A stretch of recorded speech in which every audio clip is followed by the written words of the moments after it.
What's up, Raider Nation? Welcome to TRU Raider Podcast, and we are on a Tankathon. We are actually just here to watch the Raiders lose to the Texans, and that is actually what we want. If you do not know that, then you have not been following, and that's all right. But that is definitely what we want right now. We want to see the Raiders lose to the Texans, not because we root for the Texans, but because we are at a point in our season where if we lose out, we get the number one overall pick, and we definitely want that.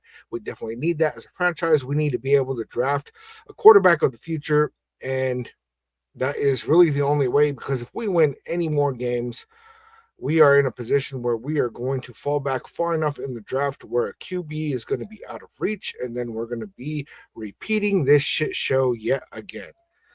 So let me get TikTok involved in this because I am trying to set everything up still. But here we go. Boom, looks like we're going to be able to get them in right away. 7528 said, "Welcome aboard." Yep, exactly, bro. I'm finally on page with it. This happened last year. We were at a spot where we definitely were not in a position where we wanted to just go and lose some games, right? Like we didn't want to tank out too early in the season. There were some people that were really on board with that early on. And I'd say it's safe to say that you guys were right, but really at this point we are for sure in a spot where winning any games is just pointless. It's very meaningless to the point of being detrimental to the team. So we don't want to see that. Oh my god, dude, what is happening right here? You guys are gonna have to give me a minute. I'm having trouble being able to locate our game, man, which is about to start. There it is.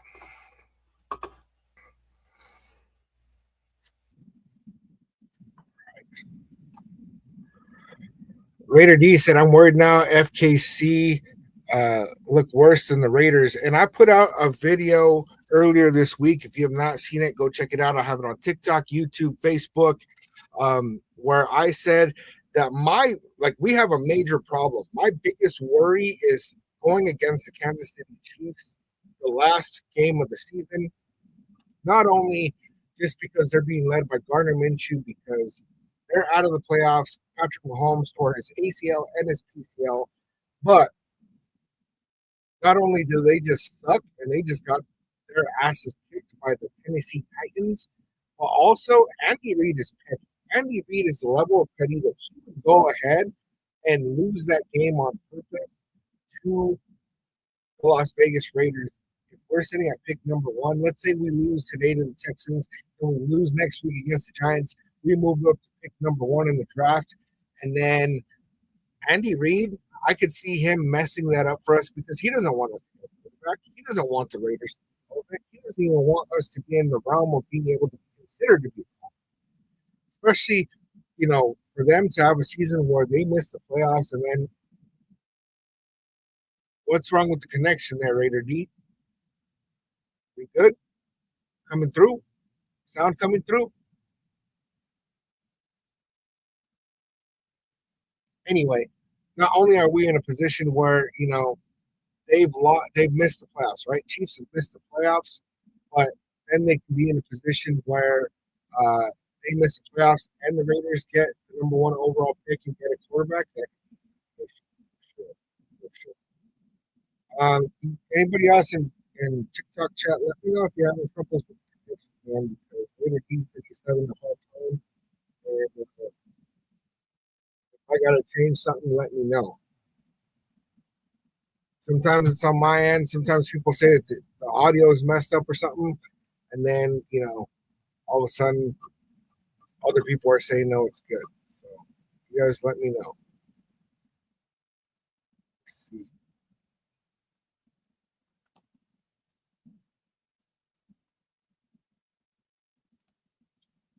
Sam said Brock Bowers today. From my understanding, I'll pull up the injury report now.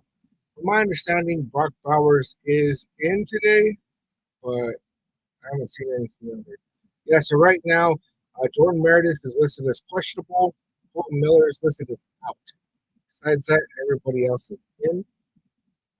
There's several questionables on the Texans, but I'm not too overly worried about who they have out. About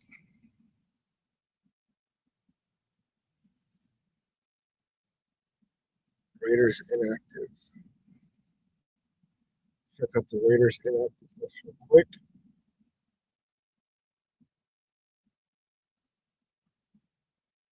There we go. So our inactives list for today against Texans: running back Zamir White, quarterback Aiden O'Connell, corner Darnay Holmes, tight end Ian Thomas, and defensive tackle Broderick Martin. Texans inactives are Aziz Al-Shahir, Braxton Berrios, Graham Mertz, running back Woody Marks, cornerback Pierre Speed, and defensive edge Solomon Bird, as well as tackle Judge. So nothing huge to report there. It is what it is. OG Nutty Buddy said TikTok was laggy, so I came over to your YouTube. That's crazy, man. I wonder what's going on with my TikTok. That's not usually a thing, man. In fact, usually the TikTok does better. Was it the audio that's laggy, or what's going on? Or is the whole thing freezing?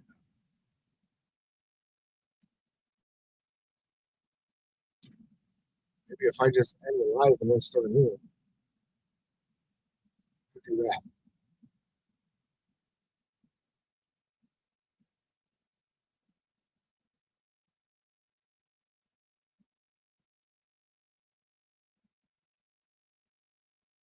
Looks like the game is getting ready to get underway.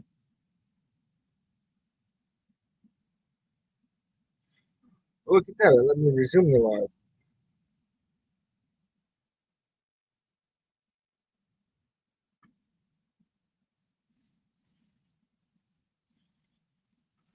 Oh, we'll see how this goes. We're at the tank point of the season. So, honestly, any of you guys that are in here at all, salute to y'all. Y'all the real ones, for real. Because there's not a whole lot of reasons to watch anything about the Raiders, to watch the Raiders.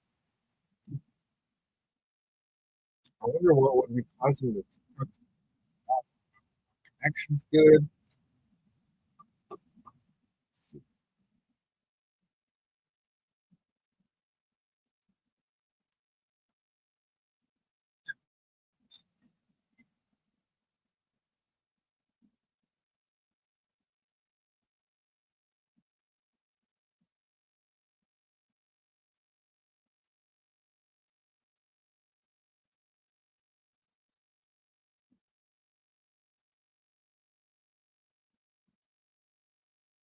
And smoke in the building. Salute. We're moderator.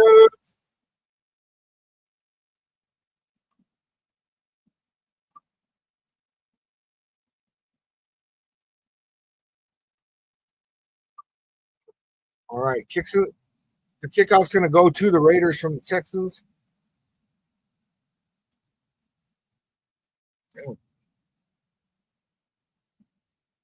Yes, sir, Ernie, with that Raiders tank. That's right. That's right.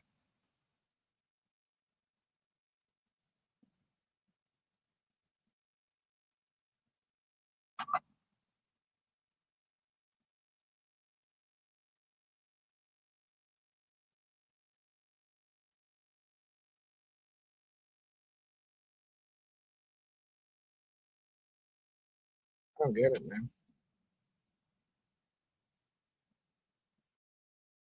Seems like this thing's lagged out.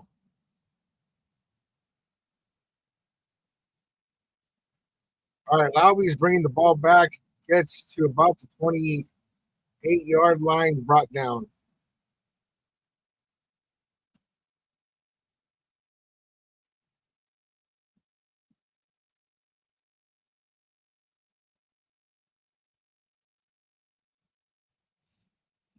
Gunsmoke. So Gino playing? Yes, Gino is going to be our quarterback today. Who better to have for the tank, right?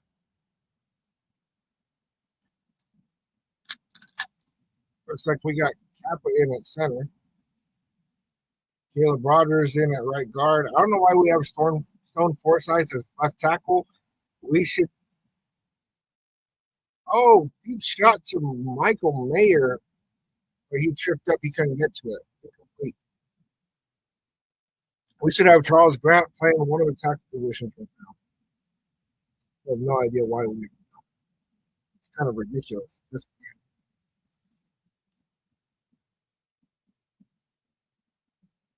So, 2nd and 10. Geno Smith is tied for most sacks taken in the NFL, 49. That's even with a missed game. Rolling right, and he throws it away.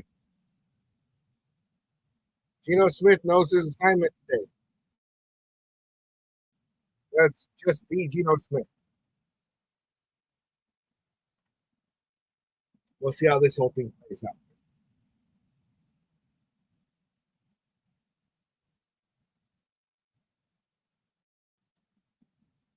I have to run a speed test on this thing, man. I don't know why it's lagged out.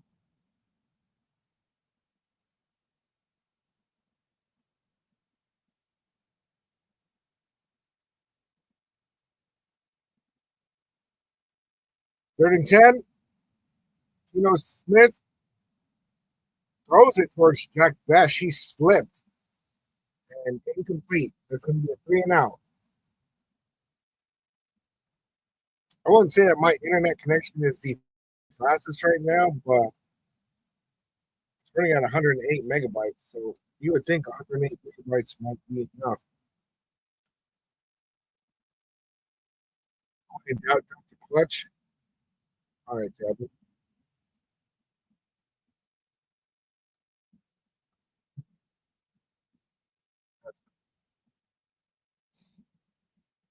AJ Cole with the punt to about the 19-yard line. They're going to bring it back, but not get very far.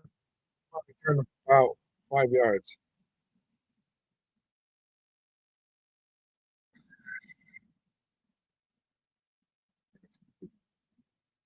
Looks like TikTok might be part of that. Hey, those folks are coming for that number one spot. Well, what we witnessed today is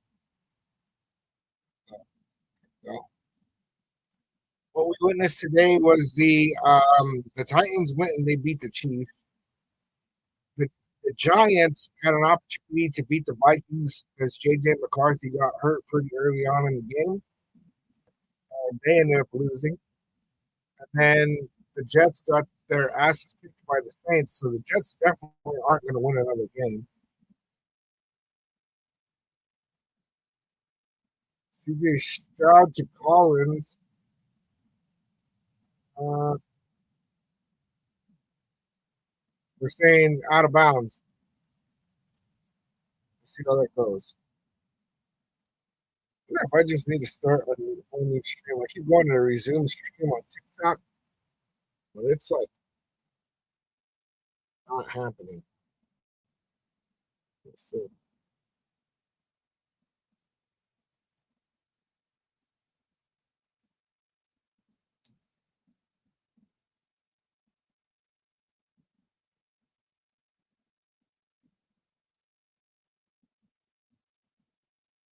Technical issue.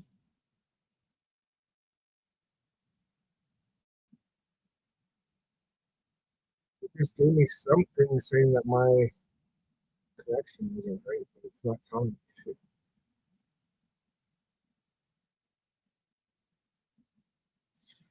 Should I do it off the data?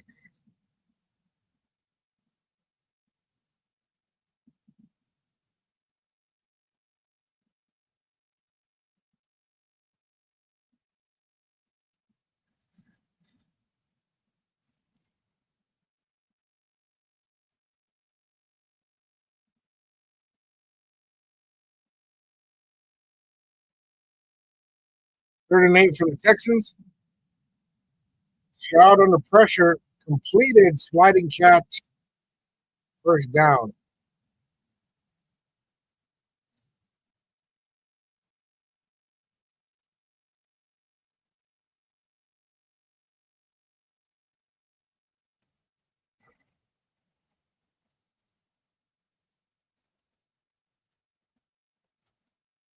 All right. So, what do you guys hope to see out of this game? What is it that you'd like to see? Do you want to see us win? Do you want to see us lose? Do you want to see us be competitive? Do you want to just see that we've given up? What is it that you want to see? You want to see certain players get some stats?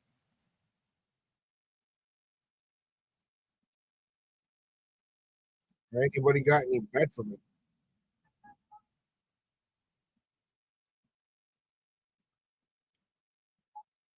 I was trying to be realistic when I went through on Prize Picks today, and it was difficult, man.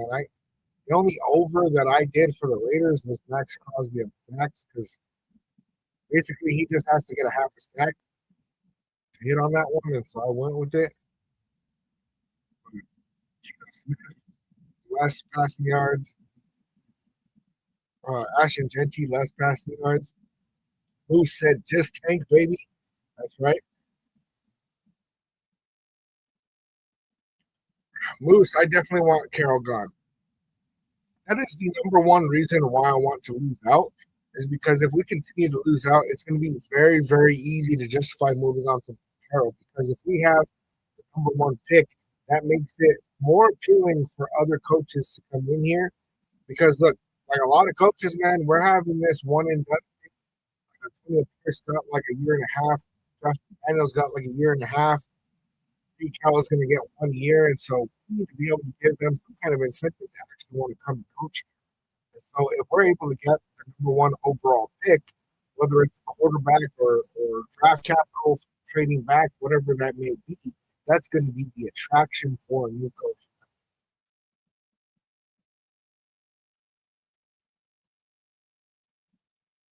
Bruce, I don't think it's his fault. The turnover of our coaching is so bad. It's leadership of the organization. I mean, that's pretty bad, but there's so many times where Pete Carroll has made these just really questionable decisions, right? Like Geno Smith was super injured that one game. He refused to bring in Kenny Pickett or Angel Connell to, come and finish off the game, even though he was severely injured. Brock Bowers was playing several weeks with a pretty bad knee injury. Not playing our rookies like Darian Porter Jr. and Caleb Rogers, Charles Grant. There's a lot of these really, moving Jackson Powers Johnson to right guard and then putting Jordan Meredith at center, who had never played center in his life. Mind you, Jackson Powers Johnson won the college award for the best center in college football, and then the following year was put at right guard. The offensive line looked like trash. And when Jackson Powers Johnson got moved to center, all of a sudden it looked a lot better, right? Pretty boy 530. Yeah, man, it's been rough, bro. My connection was all jacked. I think that I'm good now, but I don't know what was up with that last live. It would not stay connected.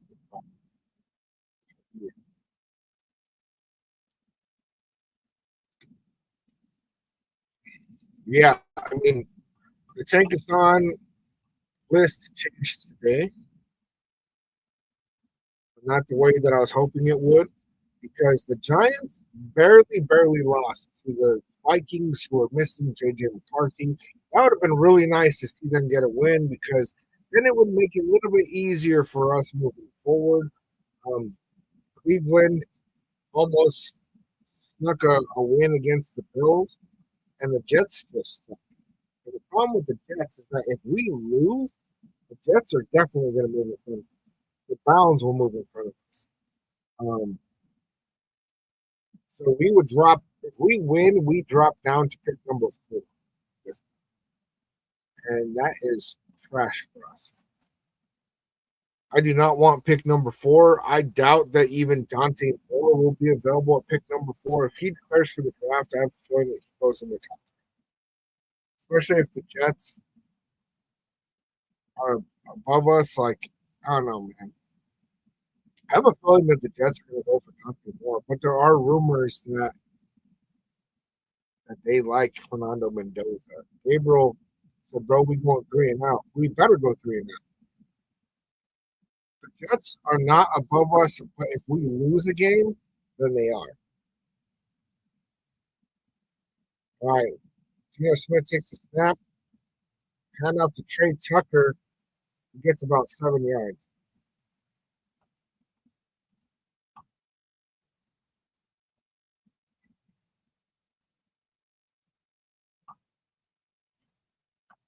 But yeah, and I say that if we win a game because the Chiefs look like garbage. They just lost to the Titans today. And the Titans dropped down to pick number 5 from pick number 3. And I honestly don't believe that the Browns are going to win another game.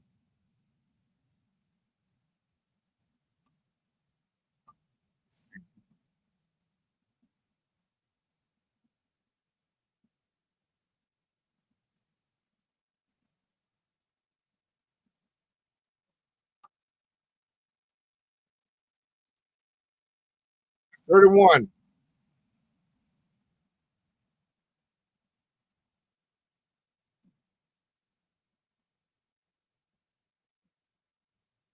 Geno throws a pick. Of course he does. And it's a pick 6. Doesn't appear to be a flag. 5-star with the follow salute. Where's the game? It's in Houston.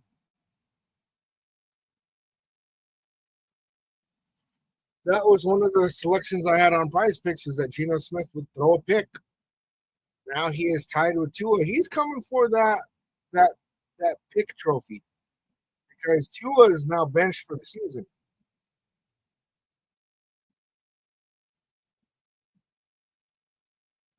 That was a horrible throw. Geno Smith doing Geno Smith things. And that's all right because we know that the Texans are going to win today. We know that for a fact. This is not the game that worries me.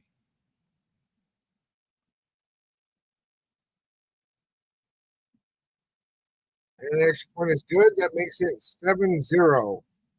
10:43 left in the first.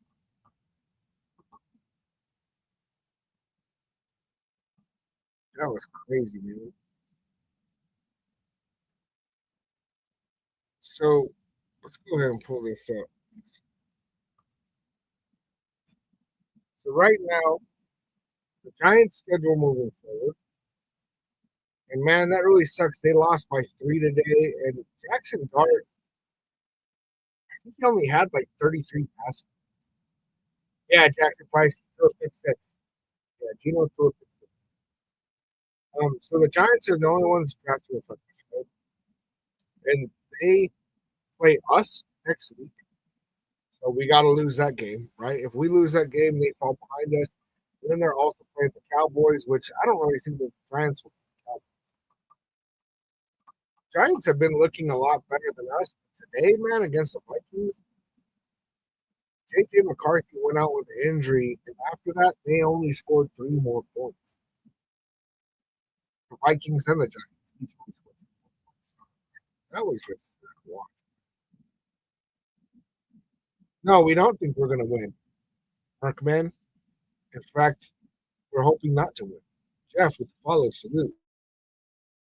Mad Ramirez with the follow salute. What's up, David? There you go. That's our MVP right there. When are the Raiders going to put in Aiden O'Connell? This is just getting ridiculous.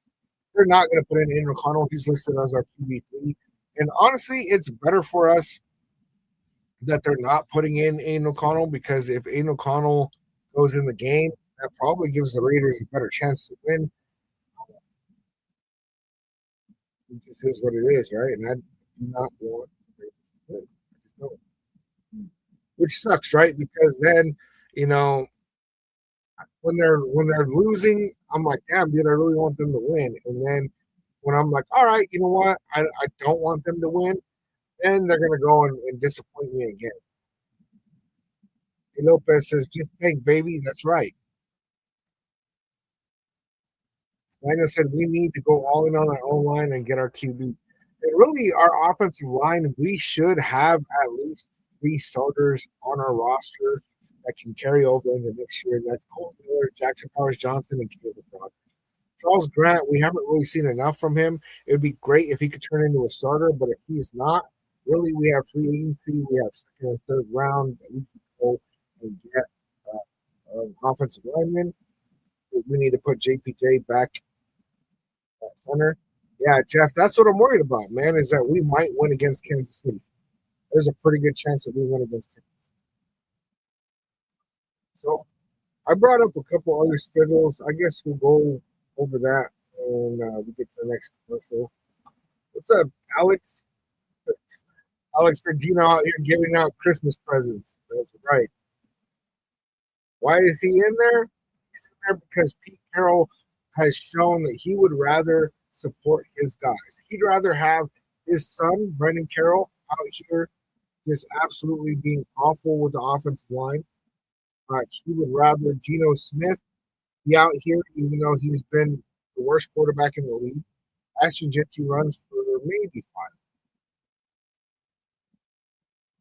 Photo booth, there's no chance they beat KC. Did you see KC lose to the Titans today?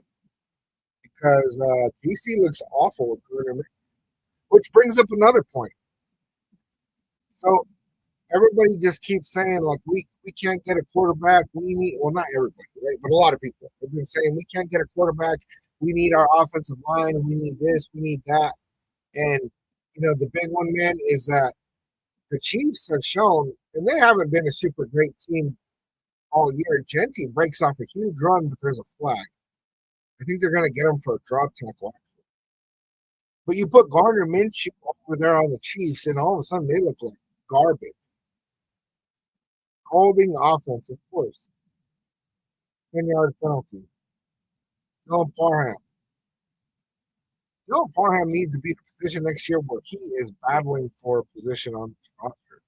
But right, I mean, he's at the end of his rookie contract. I don't know that we even bring him back. If we bring him back, he needs to understand that he's not just coming back to be a starter. That he'd be coming back fighting for not just being a rotational piece, not being a best piece.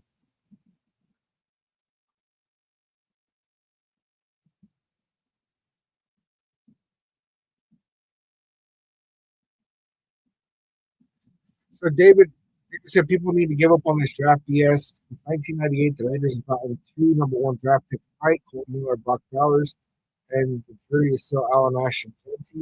I mean, there was Josh Jacobs.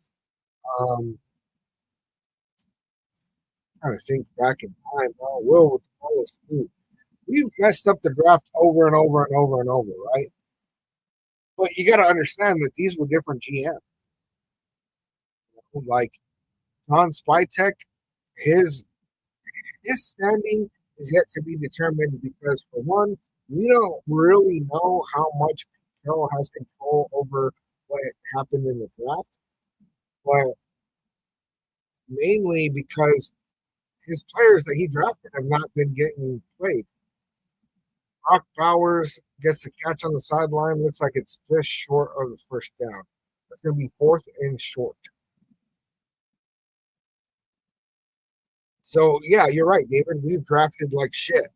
The biggest piece is that we've gone out there and we've tried to get veteran quarterbacks. We've tried to get this. We've tried to get that. And what it comes down to is that is not working for us. We have not drafted a quarterback in the first round since Jamarcus Russell. Oh, Pete Carroll's trying to challenge the spot. He threw out the red flag.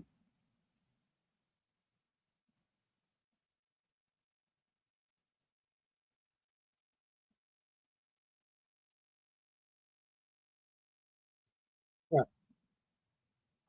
The other one on this, David, is that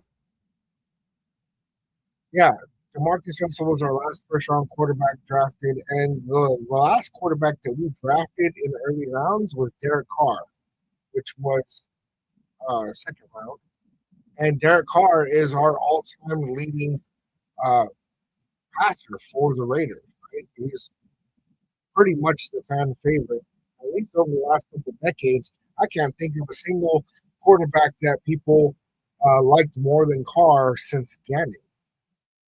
So, for us to be wanting to go out there and draft a quarterback in the first round, yeah, that's realistic. We need to do that. Now, Is Fernando Mendoza the absolute best prospect that's come out in years? No, it's not. Is he good? Yes. Is he a guy that um, can turn us into a Super Bowl team overnight? No. Is he somebody that can make us competitive if we put him in there and then spend, we have the second most cap space in the NFL and we go and we actually invest in our offensive line, then what? Then what is this? And really, we could be a team that could turn around pretty quickly, especially because like people have been asking me like what coaches do, right? And I don't know that much about like these coaches to be, right? People who have not been a head coach who are looking to become a head coach or the NFL believes they're going to become a head coach. Like I'm not super familiar with what that looks like.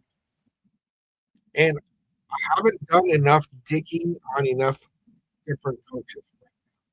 But I have been looking into Clint Kubiak because they keep saying Clint Kubiak's the guy. He's like the number one guy that the Raiders should pursue. So I'm like, all right, I'll start there and I'll start digging. And when I start looking at Clint Kubiak, I Googled him and I saw what's his track record. Well, he started, coaching in the NFL in 2010. And if you look at like down the line, there's like the pass game coordinator. He's like he hasn't even really been an offensive coordinator. Like what? Why do people want this guy so bad? He's 38 years old, and I don't know, right? And then I started watching some film of people that are showing why Clint Kubiak's offense is so good. And I was like, damn, like, okay, I do like that. I do like the way that his offense is broken down, right? That looks good. And then I was watching that game with the Seahawks versus the Rams and just paying attention to what kind of play calls were happening and when. And yes, a lot of that is you have Sam Darnold, who's was considered a bust, but now all of a sudden he's having a comeback in his career. He's playing great. But damn, dude, when you have the kind of calls that were being called to make that comeback in that game, it was like, dude, I kind of like that. I kind of like Kubiak not a good coach record. I mean, because he hasn't been a head coach, so how can he have a coach record? You know what I'm saying? Like his coach record is he hasn't even been a coordinator for him. And that's the part that worries me.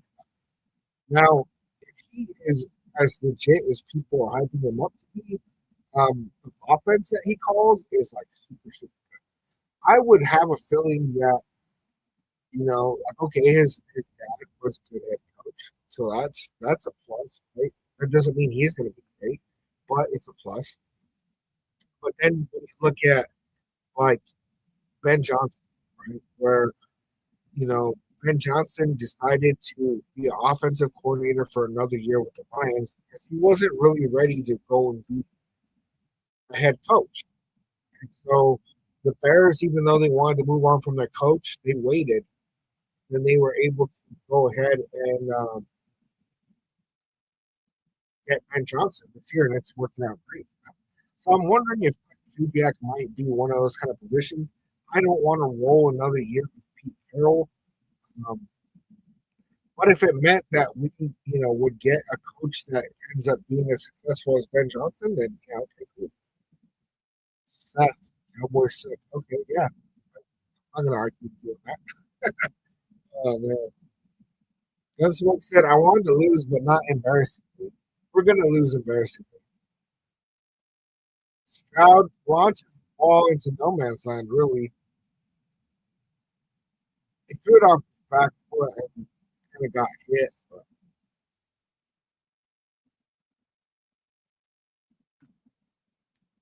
how many come from both teams? What do you mean?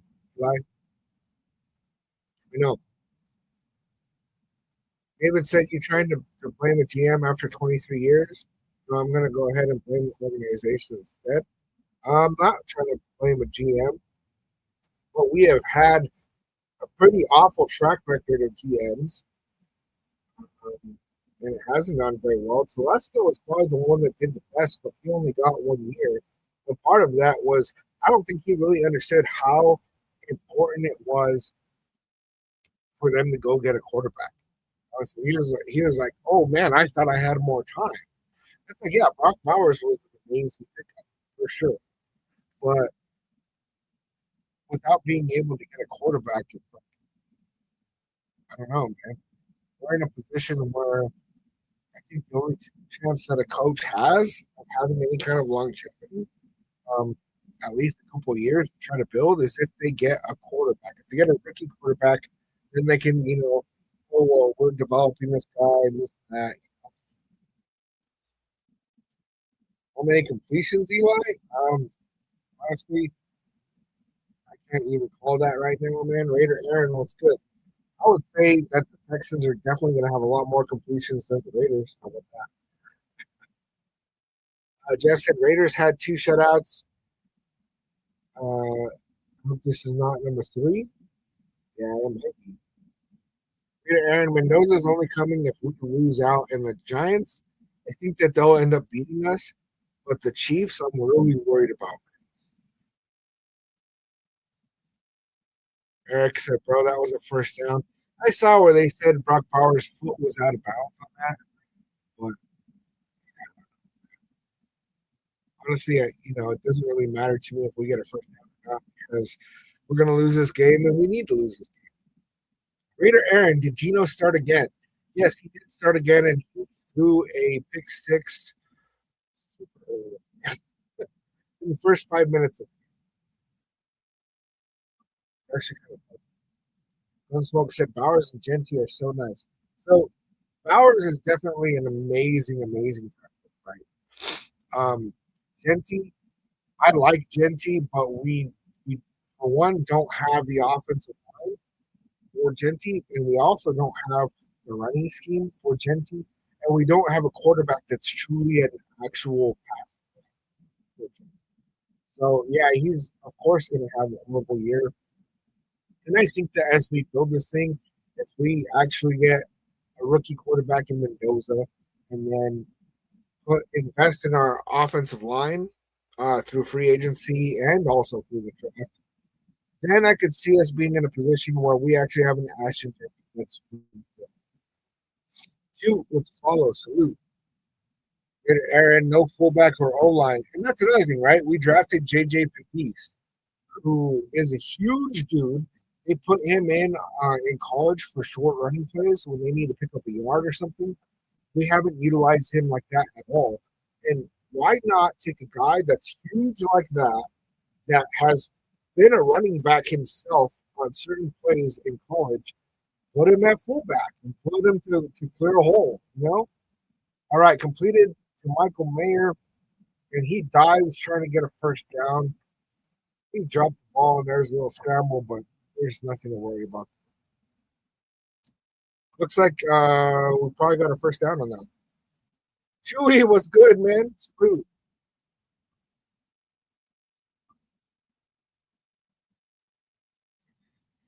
David, I'm sick and tired of Raiders fans saying let's tank. They said that last year and the Raiders could have ended up with either Sanders or Ford.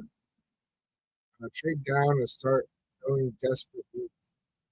I would say that if I believed that getting a quarterback was something that was feasible, but really the thing is that if we end up with the number 1 overall pick, yes, we would get a haul for trading it, but also we need a quarterback so bad that it would be a really hard move for us to decide to just go and trade out of a quarterback.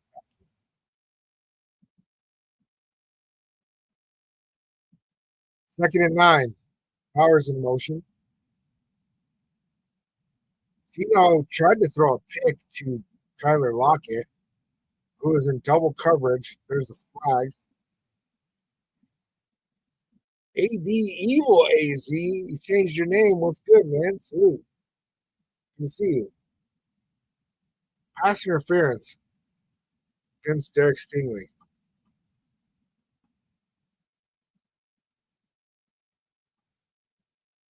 Okay, David, the only thing that's going to happen if the Raiders draft a QB is that he is going to take a beating of a lifetime playing behind the murderer's row.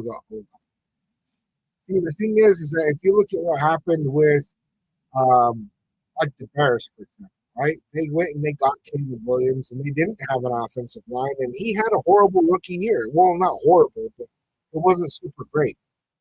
He was running for his life, and then they made the proper investments in the next offseason. They went out there and they got him an offensive line.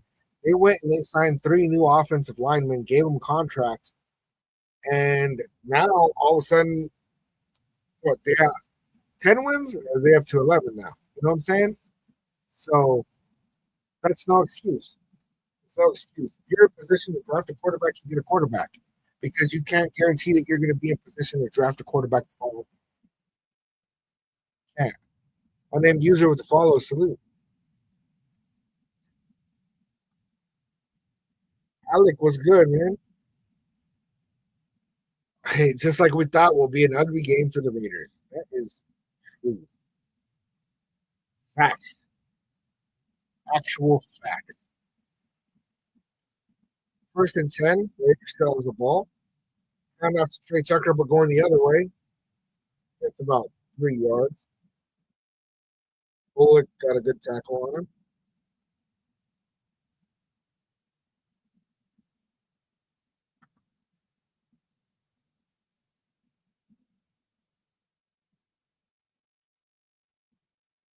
Usually these end arounds with Trey Tucker don't really go super good.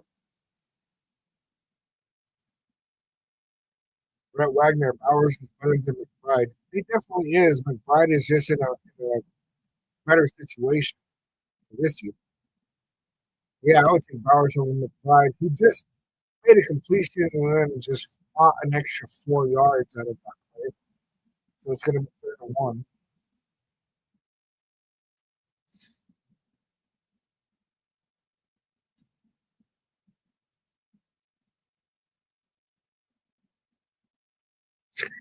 The guy had to fight so much to get Bowers down.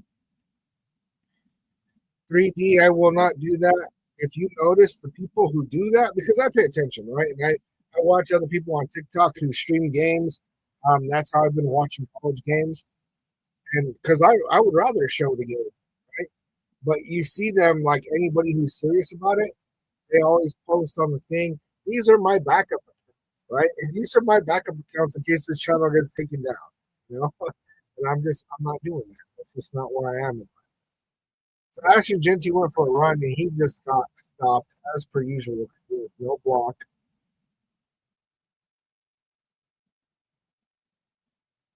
So we're gonna be on what 4th and 1.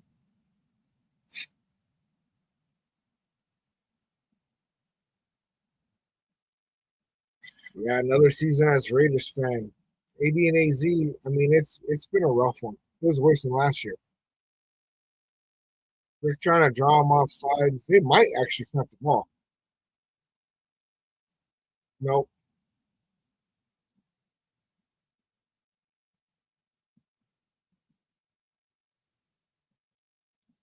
Yeah, 3D. Sorry, man. That's just not what we do over here.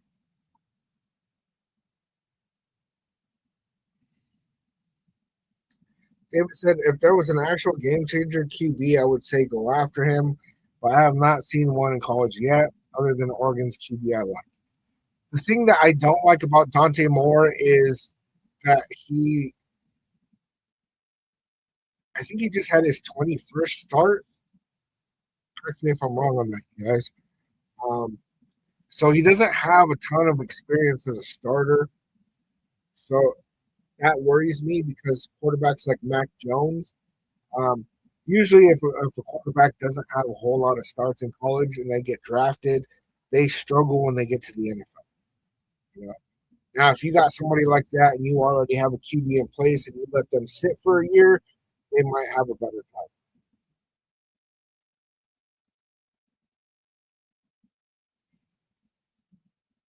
Penalty on the Texans. Um, but yeah, Dante Moore, he's a pretty good quarterback. There's things I like about him. Um, I mean, I like the fact that Mendoza went into a team that's not full of superstars and has really just kind of put that team goes back, so to speak. Yeah, he doesn't have the flashiest of stats like how we've seen players like Joe Burrow throwing 60 touchdowns in college and shit like that. But part of that is that he had Justin Jefferson and Jamar Chase as his receivers. You know what I'm saying? And yeah, Elijah Surratt and Omar Cooper Jr.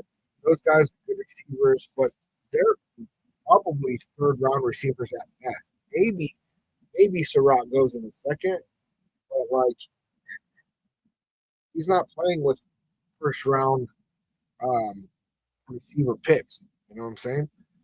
Um, and then there's also, I don't know this to be true because I didn't see it myself.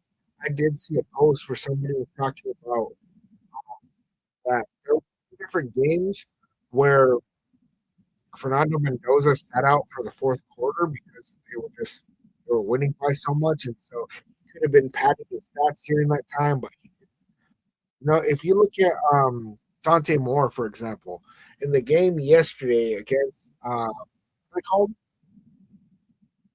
I want to say LMU. Somebody correct. Whatever.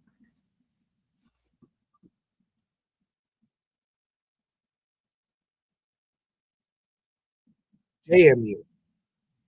That game against JMU where JMU probably shouldn't have had 34 points at all, right?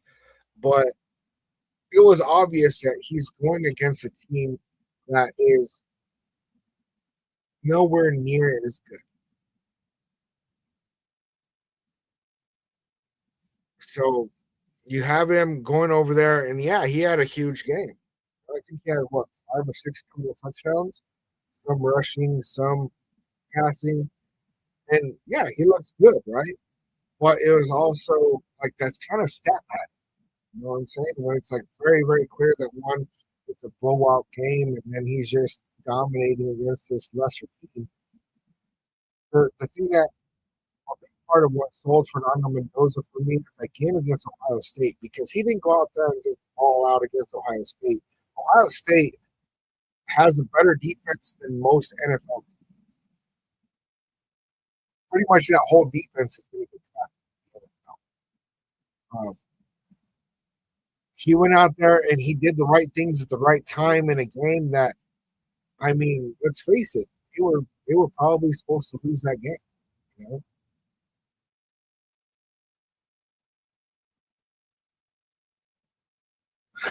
of course, it's depressing seeing you every Sunday all down and out with no hope.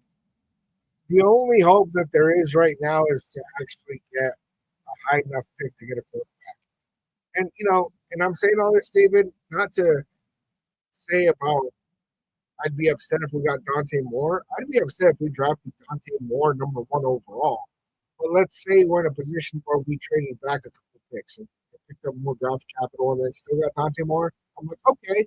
Or if we mess up and we beat the Chiefs or the Giants, we drop back to pick number 4 or something like that, and then we end up getting a Dante Moore at that point. It's like, okay, I can be happy with that. And Dante Moore is only 20 years. CJ Stroud made a great pass on that, completed it, but they only got about 3 yards. Yeah, Alec, Giants blew their chance to win today, and like especially with JJ McCarthy out of the game, I really, really thought that they were going to blow it. But I mean, Jackson Dart only threw for like 33 yards. Man, I had him on prize picks for like all he needed to throw was like 77 yards, and hell no. And I only needed Josh Allen to throw one pick. I mean, not one pick, one touchdown. You couldn't do that. That shit pissed me off, honestly. First to beat the Donkeys today. I have not been keeping up with that.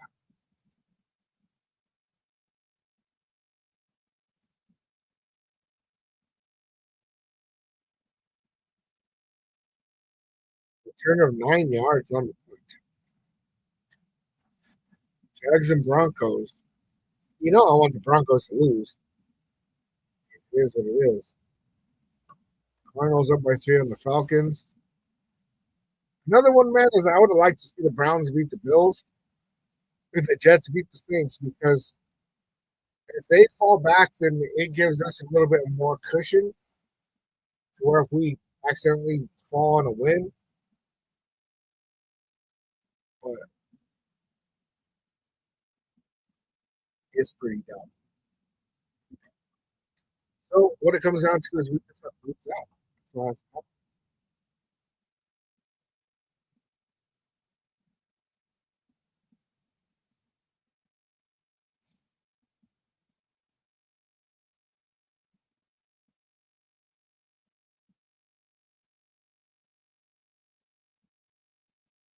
empty rushes for yards.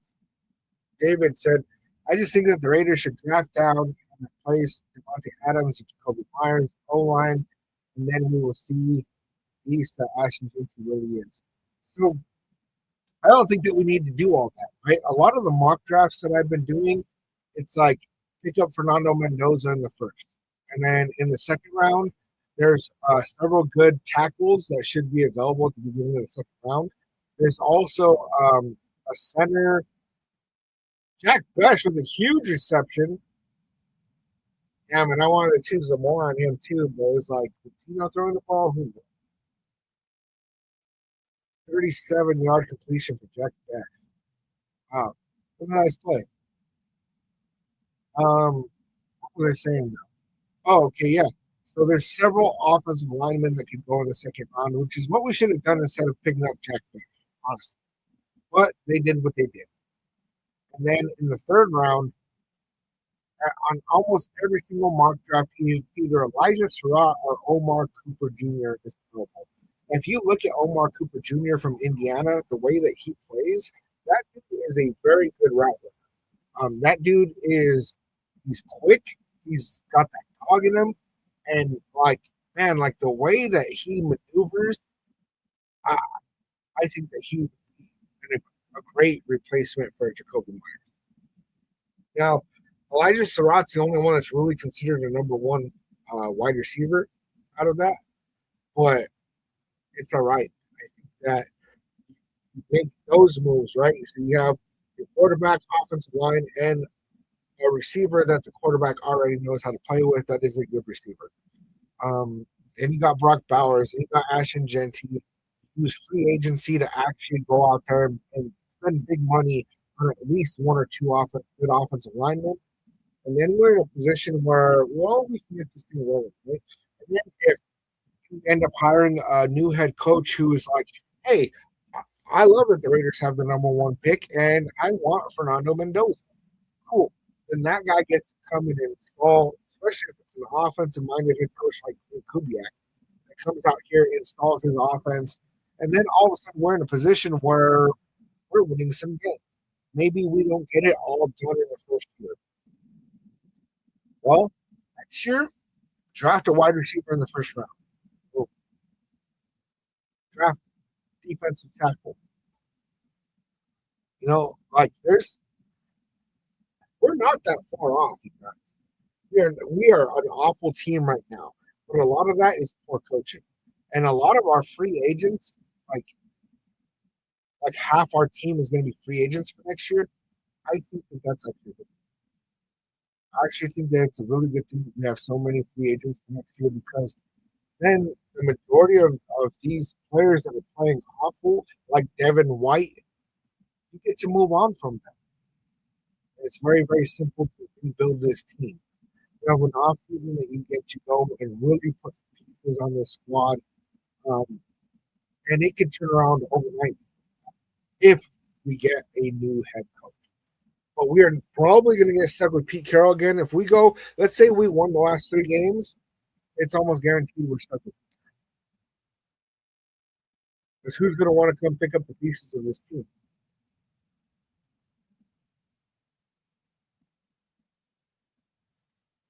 AD and AZ, I do not like Kyler Murray. Instead, I'm just going to say this: we have a chance to draft Dante Moore and bring in Kyler Murray.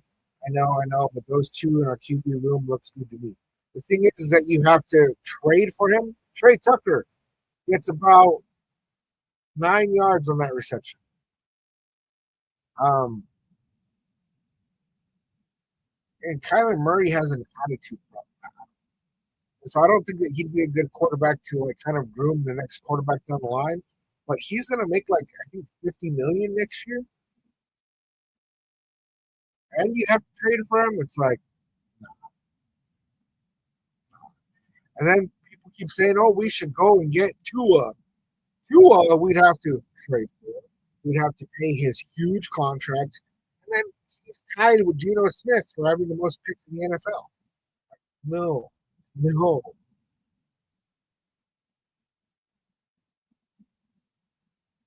Yeah, JMU did score often against Oregon. They scored way too much. It was like almost like the defense is kind of giving up because it's like, yeah, this is it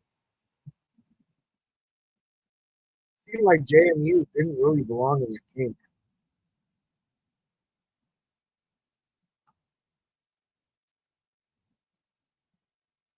It looks like you guys are saying some of the same things I was already.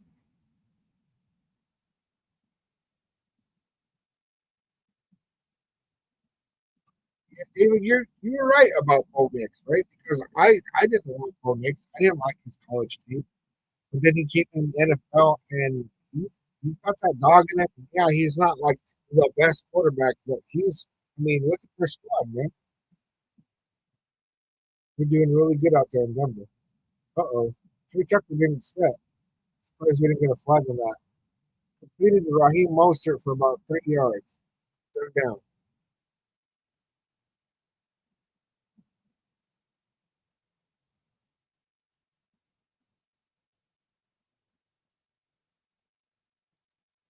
Why are you guys disappointed with Cosby?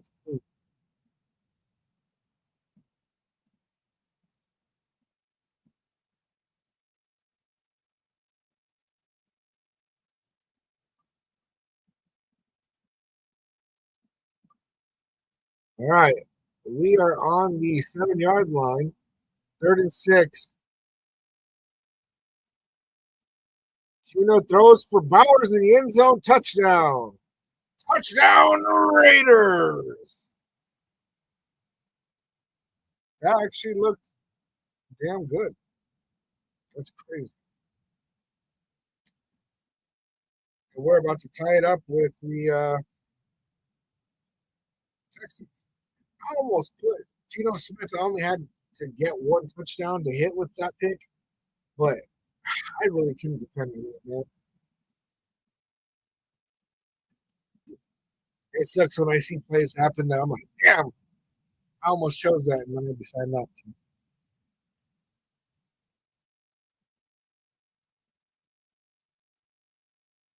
So far, we already have more yards than we did last week, the whole game.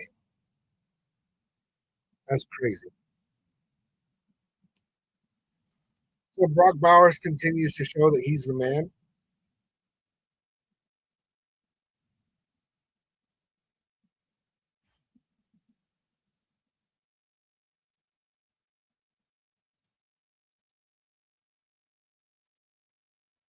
Brett Bowers got the TD.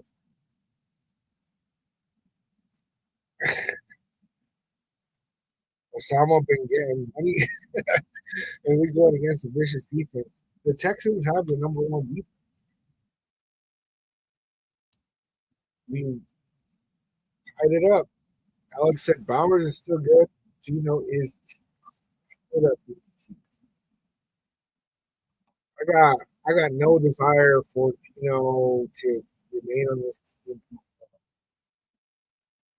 His behavior with flipping off fans and the way that he talks in the press conferences, like the whole blame me thing, man. Like he tried to make it seem like it was like, oh, I'm putting this team on my shoulder shit. But really, it was a sarcastic way of him being like, nah, like, well, everything's going to fall. You guys don't want to look at what the real problem is. Just that whole attitude, man, get that foot out of here. It's like Jaguars are ahead of the Broncos now.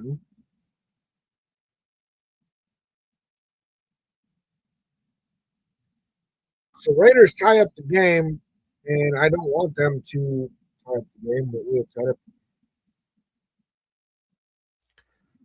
Which kind of is what it is, right? I don't. The way that the Raiders have played in the second half all year long, I'm not like too overly worried. That's like, oh man, we're gonna mess around and win this game. But I want to mess around and win this game.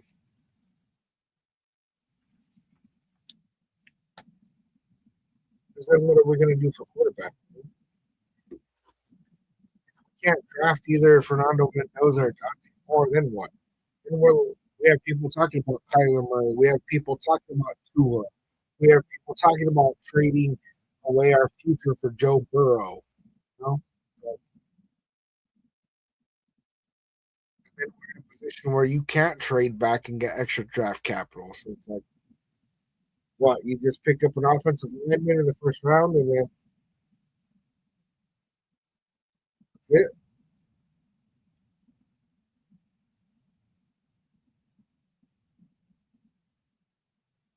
Smith started 0 for 4, but since then he's been 7 of 7. Okay? 77 yards, a touchdown, and a pick. Texans bring it back to about the 28. Yeah, Alec, Gino just has a crappy attitude. I do not like that. I was pretty open minded about Gino Smith once we ended up picking him up. Oster Raiders could have got Cam Ward or Sanders. We didn't have a chance for Cam Ward. We could have got Sanders, but we didn't. And there's a lot about Sanders that I don't like. There was a point last year where during the offseason, I was saying, we should just go ahead and get him. And he's a decent QB. He is. But there's a reason why he was drafted in the fifth round.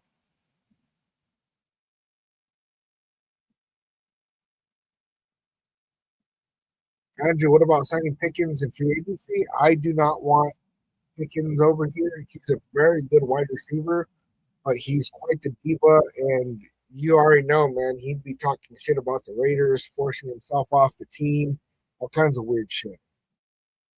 Even if we got like Fernando Mendoza, we go spend $30 million or more a year on Pickens. Um, they put him with a rookie quarterback. I don't know. I just don't see it working out. I'd rather spend that money on offensive line or defensive line, even.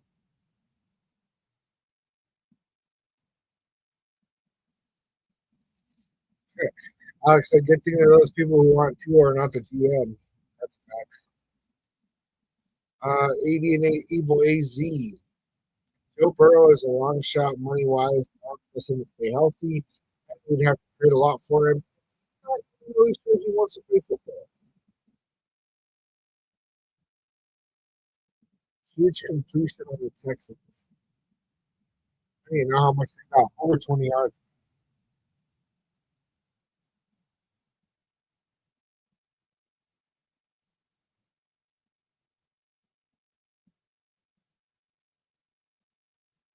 Oscar, I'm sorry, man. I'm not understanding what you're trying to say. Another completion for the Texans.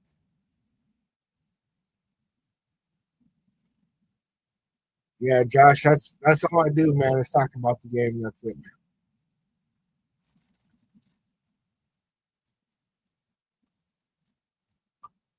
Alex says it makes more sense drafting a wide receiver. I definitely agree with drafting wide receiver, drafting quarterback. The only moves that I want to spend money on in free agency are for trenches, offensive line, defense.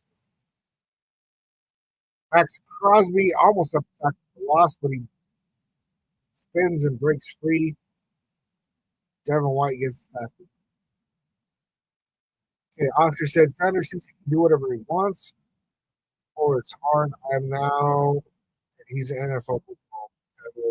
His dad is a Hall of Famer. Yeah, it's kind of like giving him this kind of shit attitude. I mean, he grew up with a silver spoon and just, his dad has coached him his whole life. So he's just kind of had that attitude of I can do whatever I want and have whatever attitude. I don't really like that, man, because he's got the talent. If he could clean up his attitude and things like that, incomplete pass is going to be 43. If he would just clean up that kind of stuff, I think that he could end up really being a good quarterback.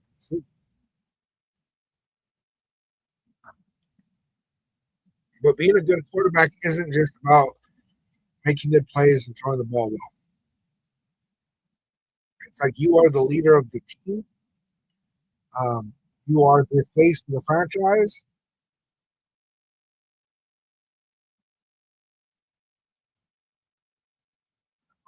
55-yard field goal complete. That takes it to 7-10. Texans are in the lead.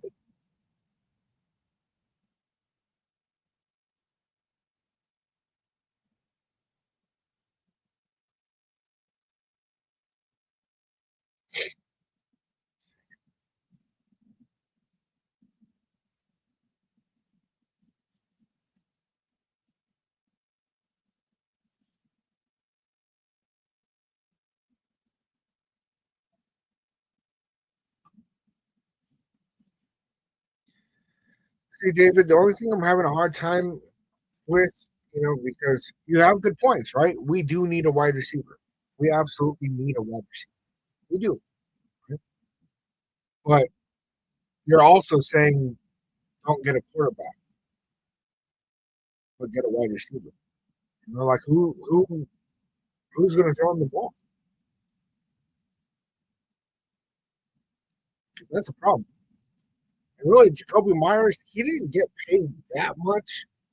Like in actuality, I think it was just barely over what the Raiders were willing to pay. He ended up with like 20 million a year, which is kind of a lot. Also, losing Jacoby Myers is a big hit for us moving forward. Like if we still had Jacoby Myers, then it's like, all right, well, between Jack Best, Jacoby Myers, Dante Thornton, Trey Tucker, and then Brock Bowers, Michael Mayer, it's like, okay, like we could focus on getting a quarterback and we still have people to throw to, and it's not as big of an issue. And that's why I'm saying get Omar Cooper Jr. I'm almost positive he's going to be available in the third round. The dude is a good receiver. Even if we don't get Fernando Mendoza, I would like to see us get Omar Cooper Jr. Like I like Elijah Surratt, but I think Omar Cooper is actually better.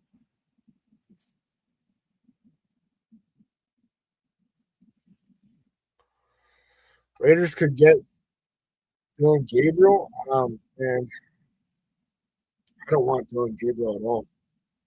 I don't think he's a very good quarterback. He was drafted in the third round by the Browns. Um, he was their second stringer to start the season. He ended up as a starter, lost his job to Shedeur Sanders while he was out with an injury. Now he's healthy. He didn't play very good. Really, really. I'd rather roll forward with Aiden O'Connell than Dylan Gabriel.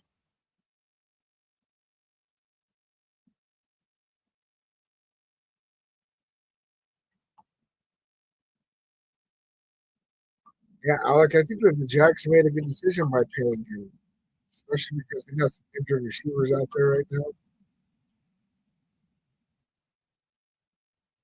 All right. Raheem Mostert bringing the ball back gets hit hard at the 25. Jeez. He got hit hard enough that you should probably put him in the Big Ten because it wasn't a helmet to helmet, but it looked like his helmet went right into the shoulder pad on the tackle. I'd take a look at him.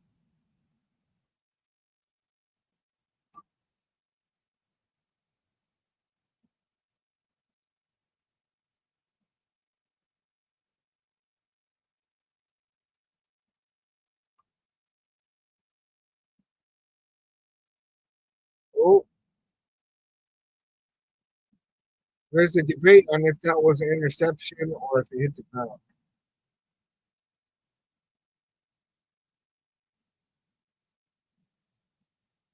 Nope,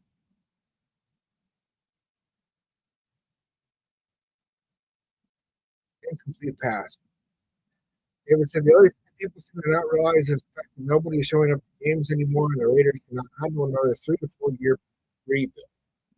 Well, and see, part of the problem is that if we go into next year with Geno Smith as our quarterback, with Pete Carroll as our coach, with Aiden O'Connell as quarterback, with Kenny Pickett as quarterback, if we trade away a bunch of draft picks to go get a Kyler Murray or a Joe Burrow, then what's going to end up happening is that people are going to give up on these damn projects.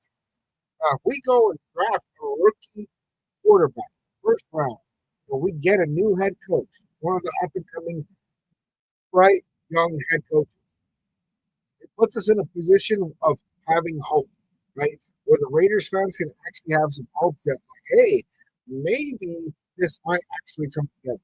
Especially if we start winning some games, even if we don't win a ton of games, we start looking like a competitive team. Then all of a sudden, you reel your fan base back in, right? Because there's a lot of fans right now that started being fans when Derek Carr was our quarterback.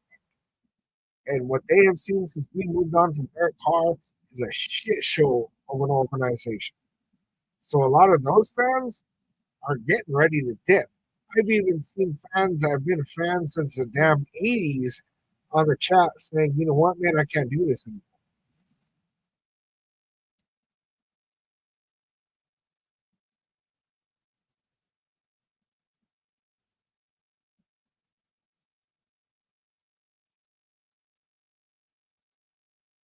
Venti was about a 6 yard rush.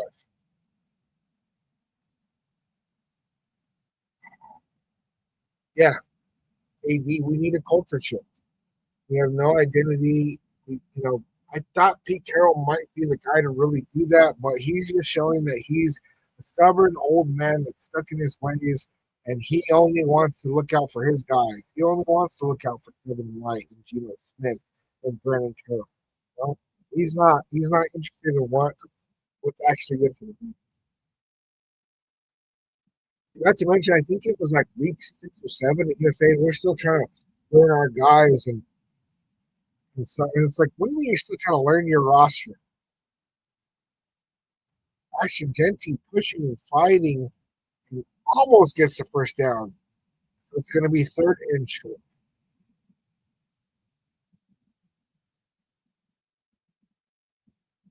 Alex, so people are saying that we should trade Pete Carroll. You might be able to get like a couple of envelopes um, and maybe even some stamps. But yeah, we definitely need to move on from Pete Carroll. And Geno Smith. Both need to go.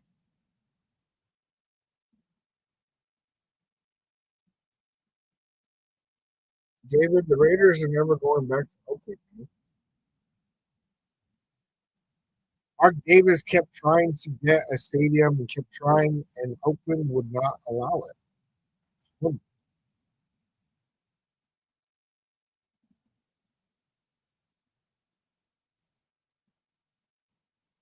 There was a lot of fighting to try to stay in Oakland.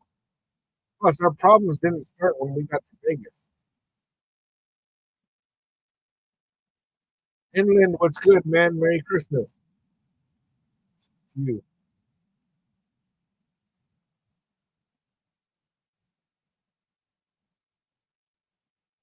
I missed that one. They just said Genti has lost yards on 35 carries this year, and it was 4th and 3, and we punted. So I'm assuming that they ran it again on 3rd and short, and we lost 2 yards. Is what it looks like.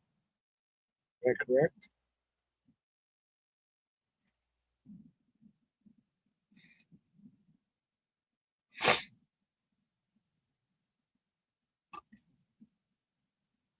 Yes. So at this point in the game, honestly, I thought that we were asking a lot more than what we are. So it's very interesting to see that the Raiders are still in this game.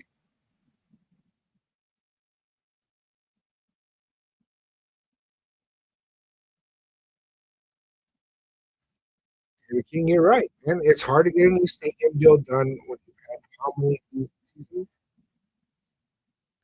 Exactly. It hasn't gotten better for us. So it is what it is.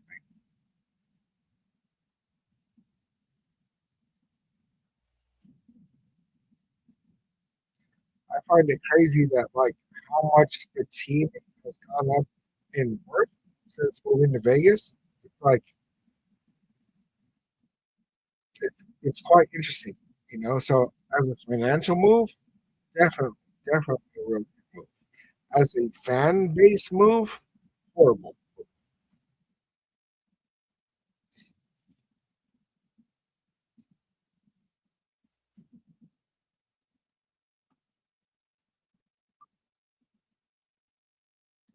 J Dab says 2-13. Let's go.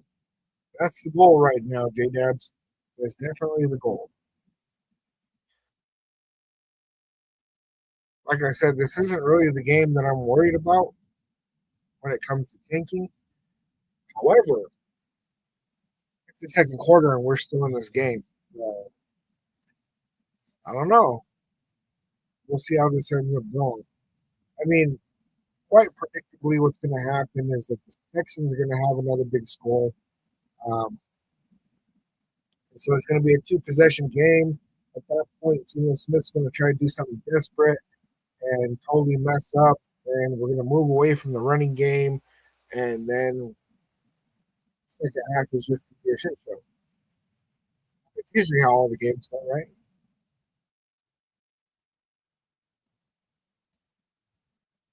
CJ Stroud's only thrown for 40 yards. That sucks because I have him for the over. Minshew might have torn his ACL also. I did not see that, J Money. Oh my god, dude. We're definitely gonna end up winning against the Chiefs.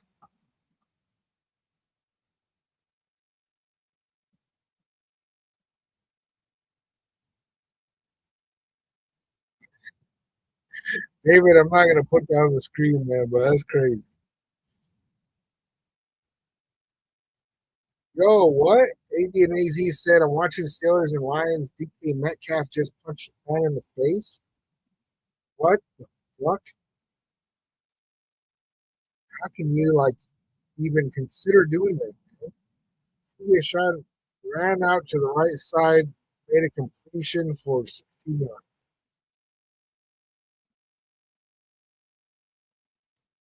Sancho with the follow suit.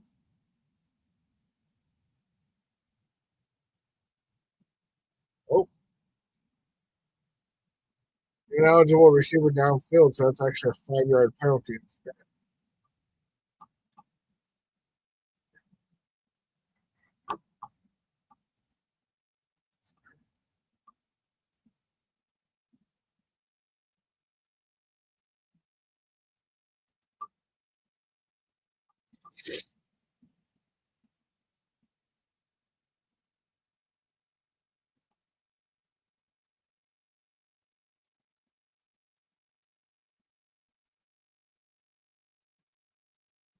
Round completed.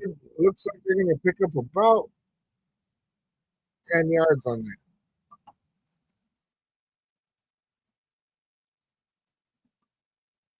Gardner Minshew.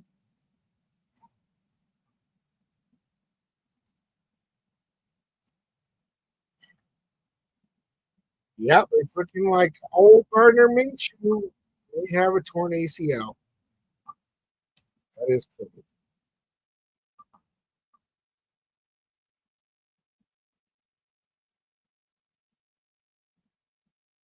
Oh, shit. Oh, damn. Here's completion by the Texans. That's going to be a first down. That kid, trade for Joe Burrow.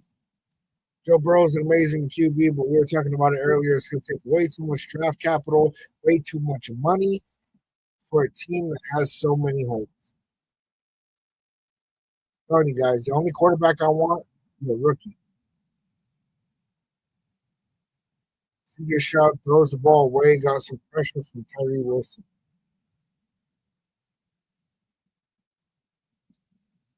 So Indian AZ said it was a guy in a blue wig. He said something to DK Metcalf for spit his face. I'm not sure, but DK swung at him, hit him in the face. It's crazy. Gloria, the score is 7-10 in the second quarter. The Texans are winning. 3 minutes left in the second. Second and 10. Shot rolls to the right. Completed. Looks about 3 yards short of the first down.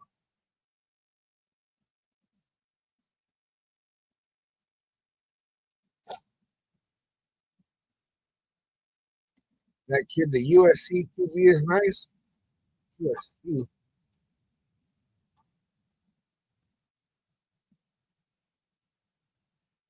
You have too many tabs up.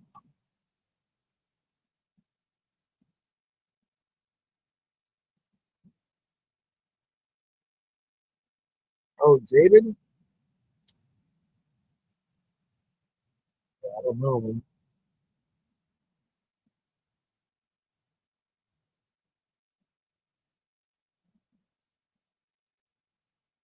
I haven't seen anything about this guy yet.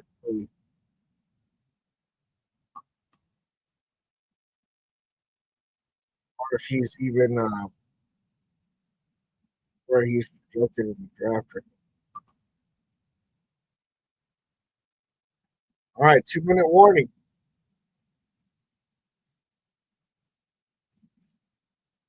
Okay, so he stayed in college for another year. And next year is supposed to be a way better quarterback class. But, I mean, one, you can't guarantee drafting high next year as well. Or if we don't get a quarterback that maybe good. Also, do you want to go a whole another year of just sucking? I don't know, man. At this point, man, I'd rather just get Mendoza and go around.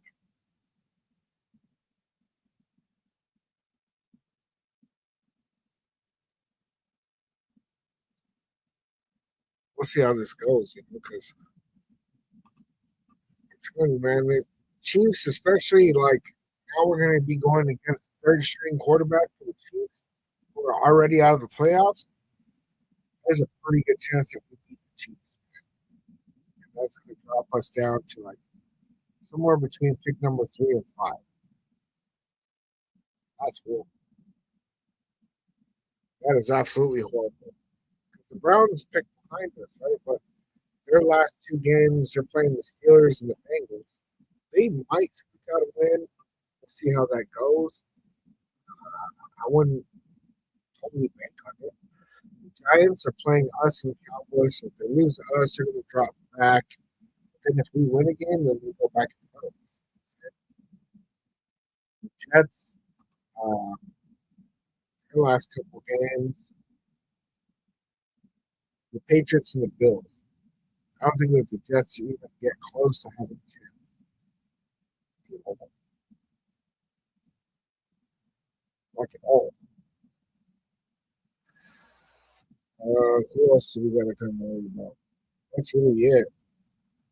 And that's if we only win one game.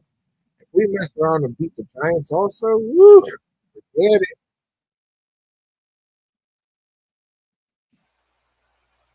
Yeah, Moose, we got to get a top 2 pick to get any quarterback.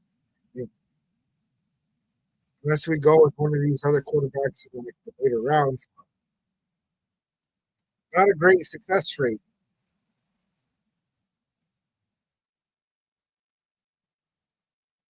David, Aiden O'Connell is a decent quarterback. He's definitely a good backup, but he is not going to take us to the promised land. Houston runs for a first down.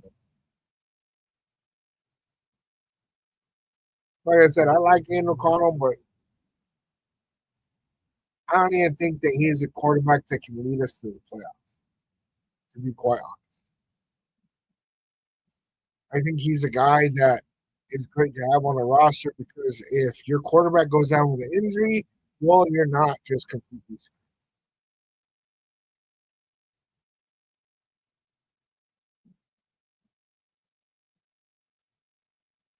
Another run by the Texans looks like about 5 yards.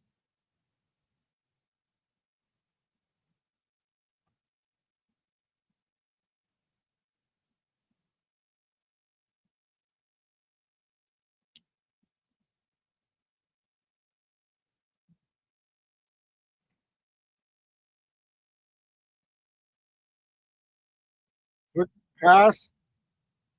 It looks like they're gonna roll it as a fumble and a scoop and score by Stokes. But I think that's gonna be an incomplete pass.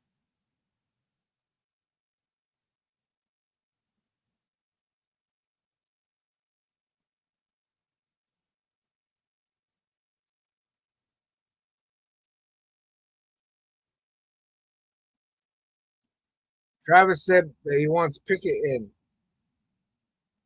Why do you want Pickett? You said Gino is horrible, and then you said I want Pickett in.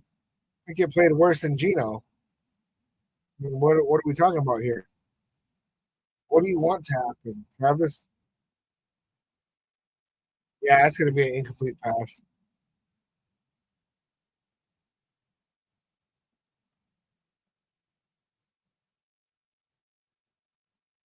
David, I'm not just guessing like everybody else. I have watched every single down that Aiden McConnell has played. So you're always here, right? For every game, you see me doing a watch party. Like I did that all last season, and the season before I didn't have my channel, but I was here for every single down, watching Aiden McConnell play. Every single snap that he has played, I've watched. He's a good QB. He's not a starting quarterback. No. Michael says, as a Jets fan, please win. Michael, don't be that. Don't you put that evil on me, Ricky Bobby.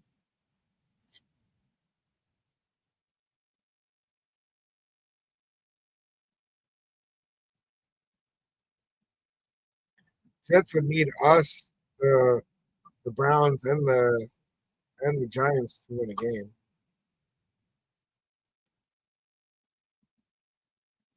Another field goal kicked by the Texans, 50-yarder. So, David, I actually wanted Aiden O'Connell to be our full-time starter last year, and instead we went with Garner Minshew. That's part of why I don't like AP, because AP could have made that decision and he chose not to.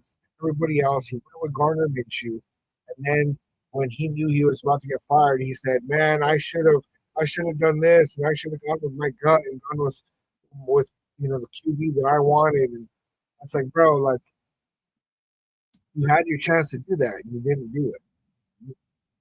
But let's say we gave Aiden O'Connell a whole year. I don't think that Aiden O'Connell is a good enough quarterback to even get us above 500. I think Aiden O'Connell would definitely win some games. He put up some decent stats. But I mean, if you watch all of Aiden O'Connell's college and pro stuff, the majority of the time he plays very mid. He does make a couple of mistakes, but not a ton of mistakes. But he doesn't have huge games. He's not a guy that's just like going to be this top 15 quarterback. You know what I'm saying?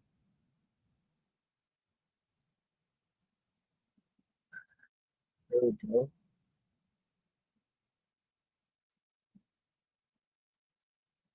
Yeah, Travis, I would have loved to see Aiden O'Connell get put in about week 5 or 6. At this point, I don't want to see Aiden O'Connell because honestly, Aiden O'Connell would go out here and beat the Giants and beat the Chiefs. He would. Mind you, the Giants are the only team that has a worse record than us, and the Chiefs are going to be starting their third string quarterback. So I'm worried that anybody might beat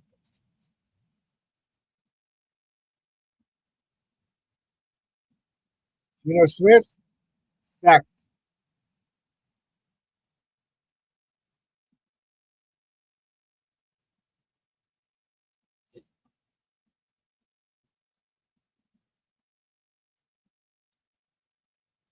David said not starting Aiden O'Connell is the reason that Devontae Adams split as well. He hung around the entire offseason because he thought he was going to play with Aiden.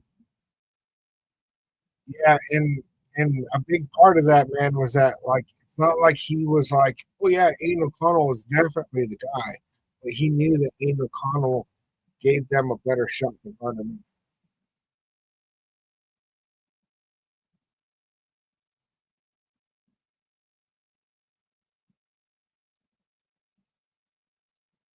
And it would have been nice to be in a position to actually see the development of Aiden O'Connell. He was out with that injury, and so that sucks. Okay. Looked like an RPO that got given to Genty, and Genty got a decent run on that. I picked up about 8 yards. Yeah, Jeffrey, we AD came in here and let us know that DK Metcalf punched a fan in the face, man. That's stupid. Right now they're playing against the Lions. They need DK Metcalf out there. I'm pretty sure he got kicked out of the game, right?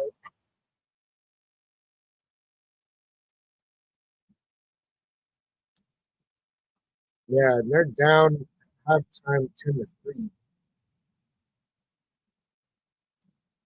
Big mistake. Jaguars still beating the Broncos. I like to see that.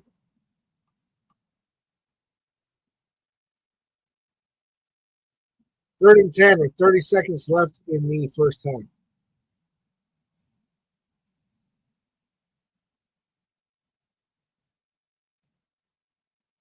Another run with Genty. Genty picked up about 8 yards.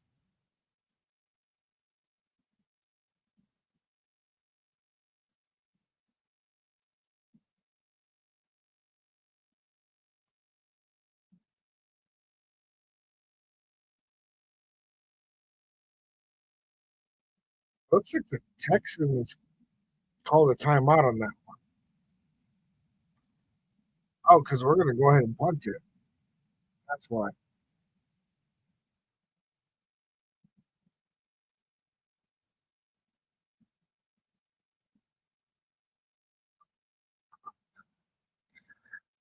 Jeffrey said, I don't think any QB can look really good behind the Raiders' offensive line.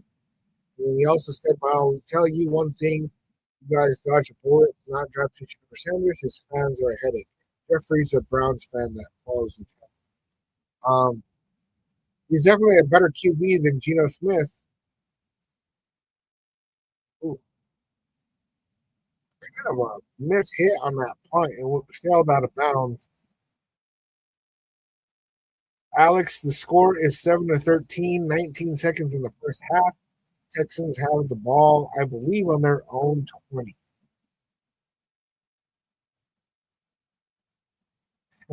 Synchronologist said we ain't winning it. Yes, AD and Evil AZ. I keep wanting to call you AD and AZ. It's funny. Um, it starts with the head coach, and we haven't figured that out yet. We definitely have not figured that out yet, and Pete Carroll needs to go. Pete Carroll needs to go. Stroud throwing the deep ball, double coverage. I thought Darian Porter was going to get a flag on that. Kind of tripped up on each other, but no flag. Jeffrey, we would love to trade Geno Smith to the Browns. We'll let you have him for a PB and J.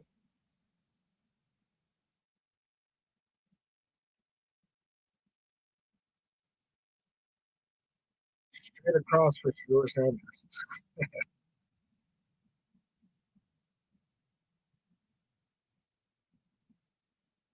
Texans run the ball, they get a first down, but the clock's going to run, and that's going to be halftime. AD said, I wouldn't mind taking a chance with one of those hot shot college head coaches. Um, I'm not too against that. There's some good looking coaches in the NFL. And I don't mean that in the pause way. I mean that they are coaching really well. I was actually like, I know that they gave a huge extension to the head coach there in Indiana, but that coach really turned that program around, and it just really makes me wonder about. But I don't think that he's going anywhere.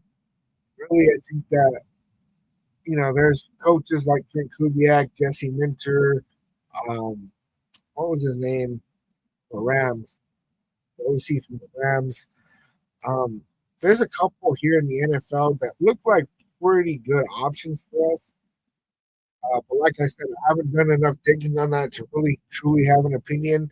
So far, I'm leaning towards Clay Cooper, but I haven't fully done the full deep dive into him yet.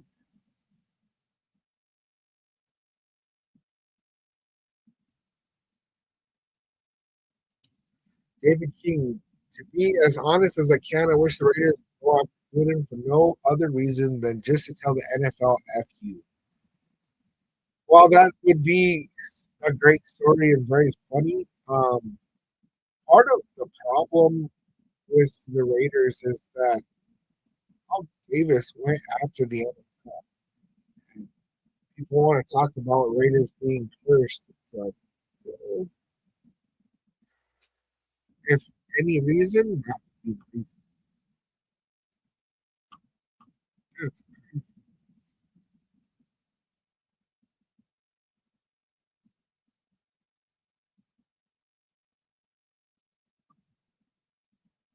Like, why am I getting a cat video? I thought it was enjoy the same.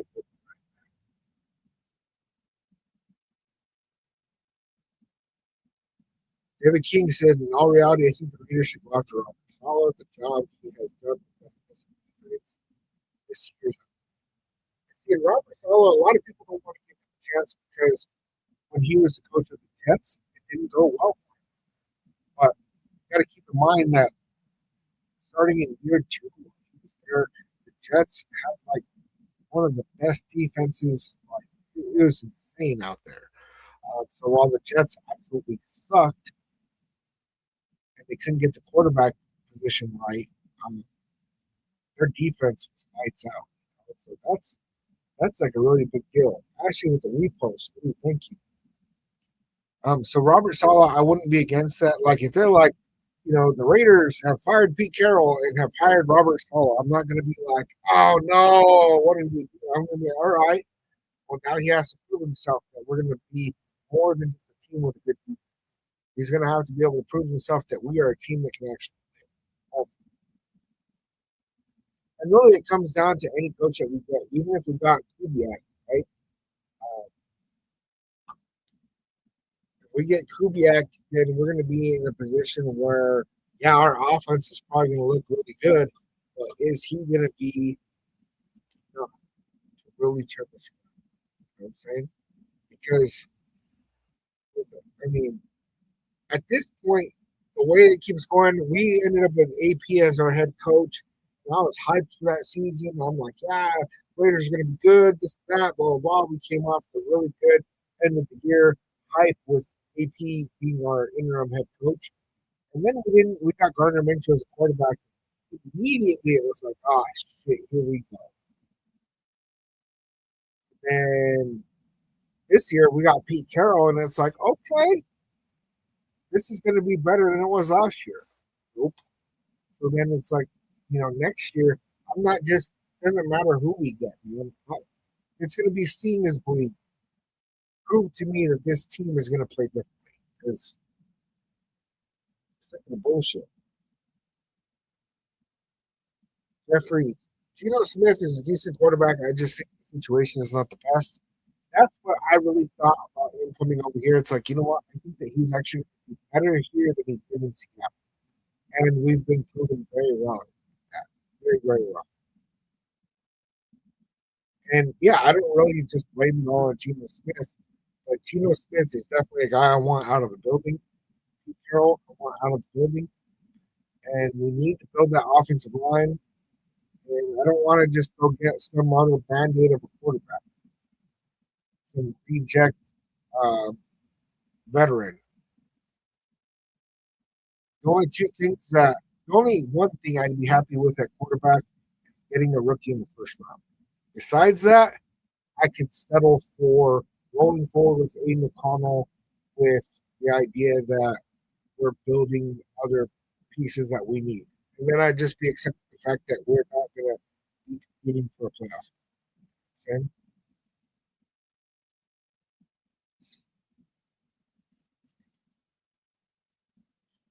I'll be autistic. What's good? Hello again. How you doing?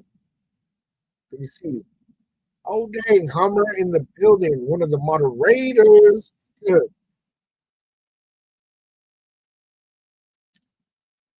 Jeffrey says Malik Bliss will be a free agent. He's intriguing. And there's some of those players that might be like one of them players that's like having a resurgence in their career kind of, right? They were thought to be a bust and might actually come out and start playing good. Took some time to develop, things like that. I don't want us to do that.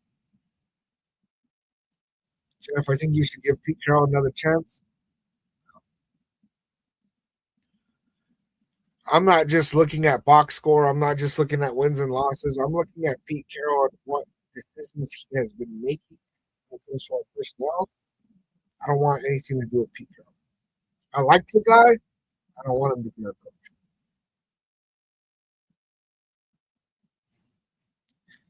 Yeah, David, I do wonder, or do I wonder how has anybody seen how well the Seahawks are doing this year? Wouldn't put it past them to make the Super Bowl. And a big part of their success is that Clint Kubiak is their offensive. Now, going in and uh, going in there and getting Sam Darnold was a great decision on their part. Sam Darnold did great on the Vikings. They replicated that success. But yeah, I think a big part of that is their offensive coordinator is amazing.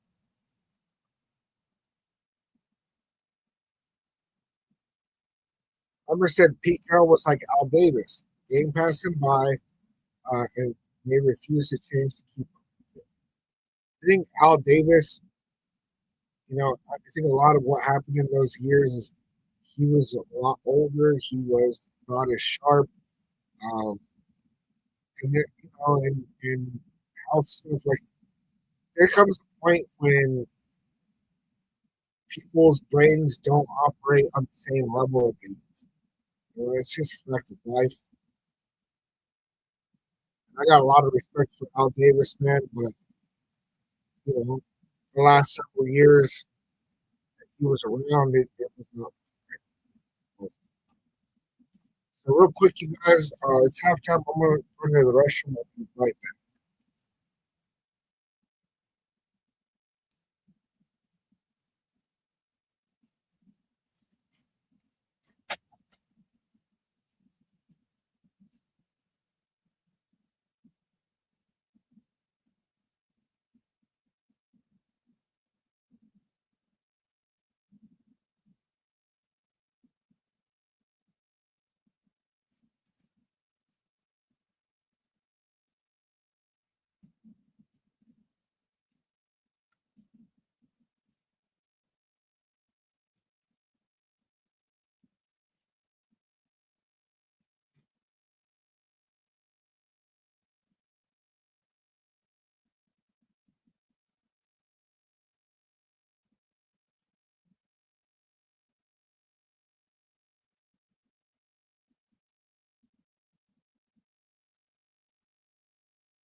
And Jeffrey, and that's a big one, right? Is that Pete Carroll and Geno Smith need to go because they're both having issues. And that's a big one, right? Is that when you've lost the fan base, imagine trying to come back from that, right? As a player or coach, it really kind of sets them up for failure because Basically, the only way that they can come back from that is if they went out there and just dominated and won a ton of games and then took us to the playoffs and then we won the playoffs. And at that point, I think our fan base would be like, okay, you know what, they can stay. But Jeff is saying it's time for Gino to retire. I can't say that they're wrong.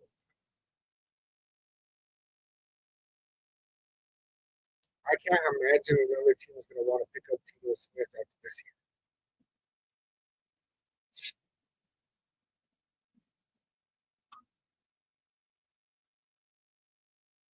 Yeah, but see, the thing is, David King, is that the reason why the Raiders were an iconic franchise was because so even if he's the one that sunk the ship, he's also the one that built the ship. You know what I'm saying? Like there is no Raiders without what it is.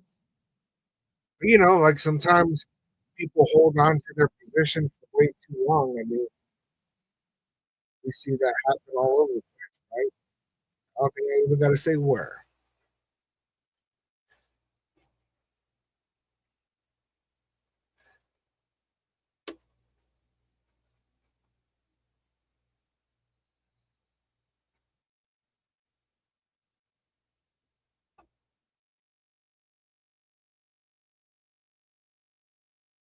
Looks like we're about to start the third quarter.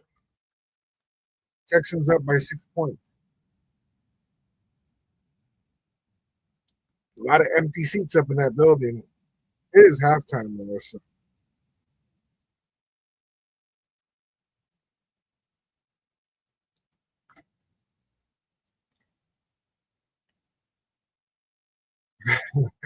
Terminal stupidity said Gino ain't the problem. The other team meeting him in the backfield is well, you know, the fact that our offensive line can't block shit, that's a huge problem. If you look at that first game against the Patriots, we actually blocked well in that game, and Gino played it amazing. He really did.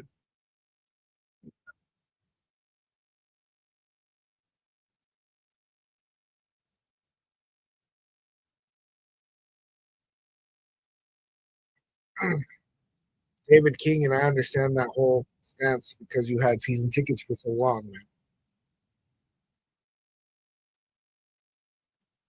Texans bring it back to about the 30.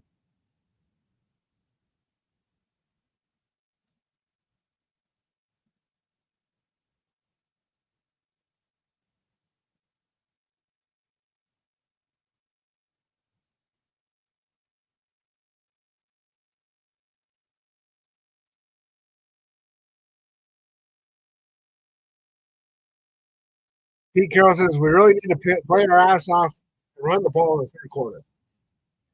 Okay, thanks, Pete. Ashley, thank you.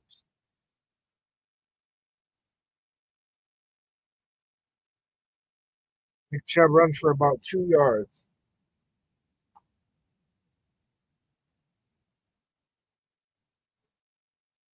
Geno Smith has 80 passing yards and Stroud has 82. Geno has a touchdown and an INT. Stroud has neither. It's interesting that Stroud is playing such a half-assed game. He shouldn't have comparable stats to Geno Smith.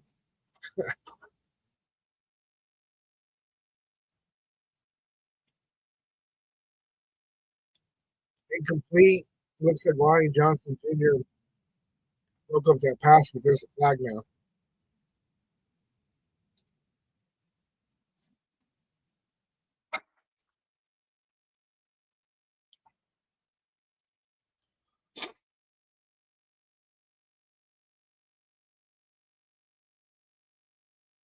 And 10-yard penalty on the Texans' illegal use of hands offensive tackle.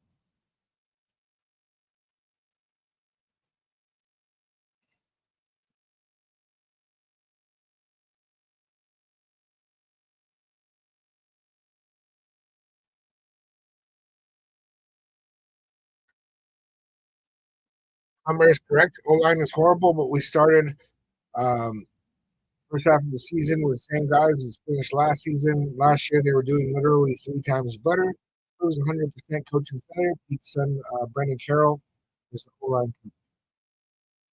Respect.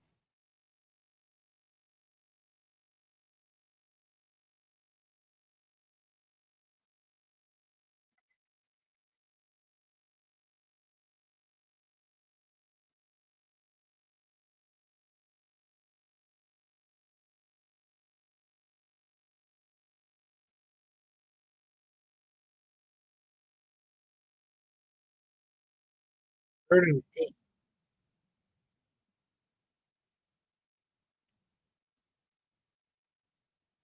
Texans on their own 32. Stroud completed on the sideline. Is he in? Is he not in?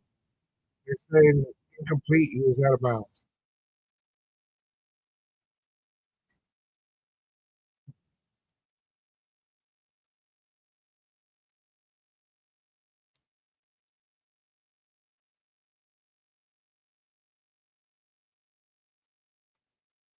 Yeah, he only got 1 foot maybe, and it looks like his toe kind of hit the line. Stokes is a good corner, man. I really want to see us bring Stokes back next year. He's only on a 1 year deal, so we would have to figure out a way to pay him and keep him. What is Nico doing today? Nico and Stroud aren't doing shit. Alex Bachman brought down at the 14.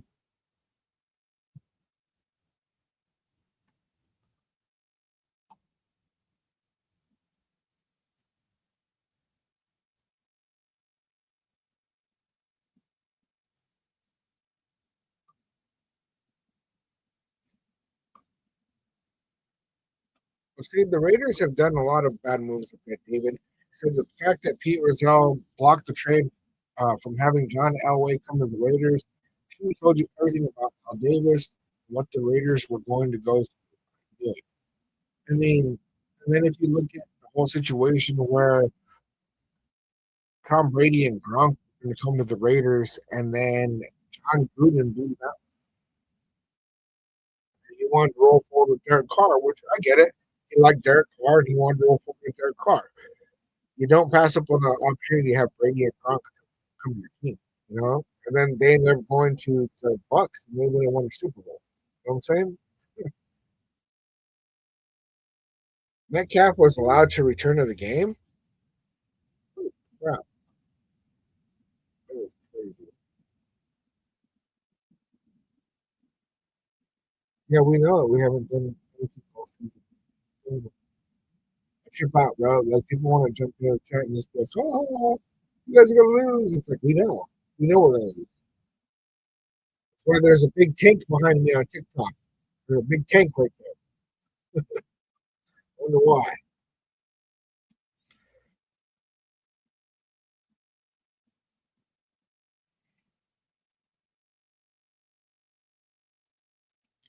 See, David, you've been around a lot longer than most of us, man. I don't know anything about Jeff. I don't even know how to say his name. Jeff Hostler? You know what I'm saying? What year was that? Oh,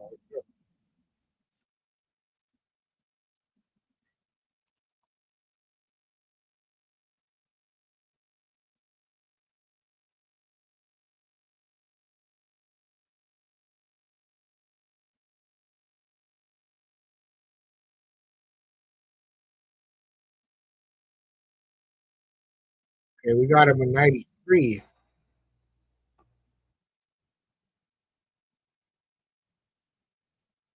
He played here in '93, '94, '95, and '96.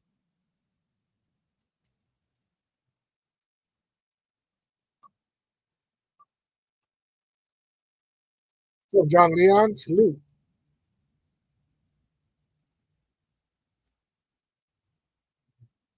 Hand out to Genty. Genty gets like 1 yard.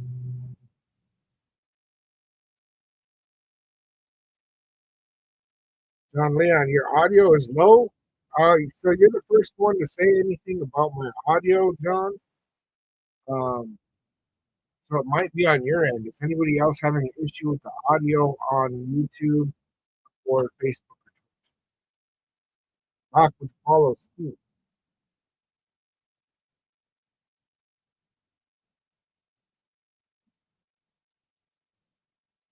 Yeah, Hummer, that's what we were talking about earlier. Is that we want the number one pick for QB, but more importantly, we need a coach, and that number one pick should be able to come with a coach.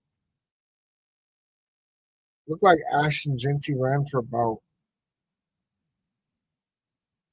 7 yards in that. Third and two. Sean, you shouldn't be sorry about that at all. We want the Texans to win.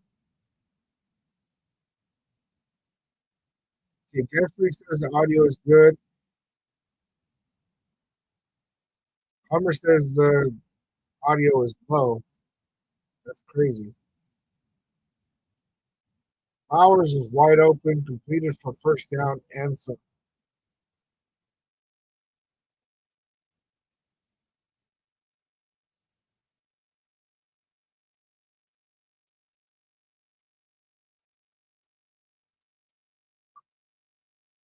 You see, and I wasn't here for the '90s, man, to be watching all this. I didn't become a Raiders fan until '01.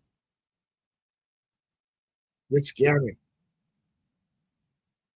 Tim Brown, Ashton Genty picks up about 3 yards on that run. Interesting to see us actually running the ball. Trevor Lawrence runs for a touchdown. Jags go up by 7 in the third quarter.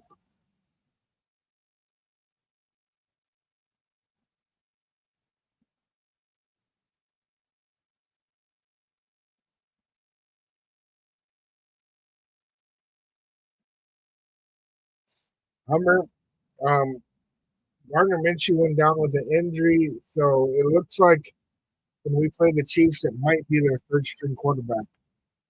He did it to Brock Bowers, but he only gets about a yard on that.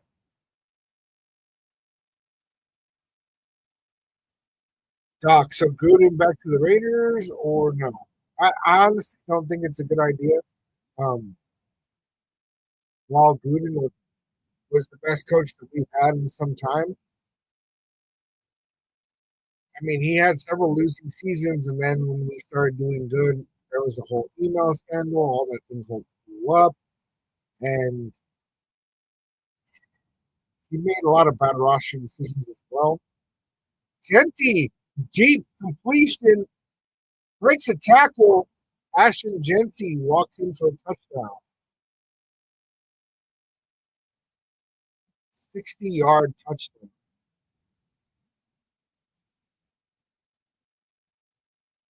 See, if we play like this against the Giants and the Chiefs, we're not going to get that pick. I think Geno Smith and Pete Carroll decided, yeah, these guys want to get rid of us. Well, we're going to go and mess up their draft pick. That's what's going on here.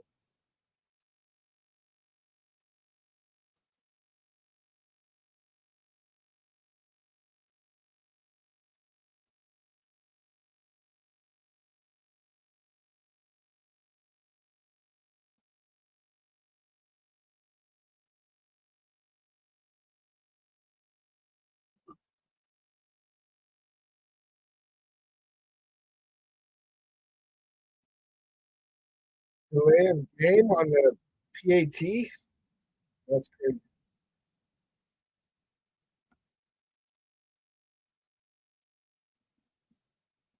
Jeff, what are you talking about?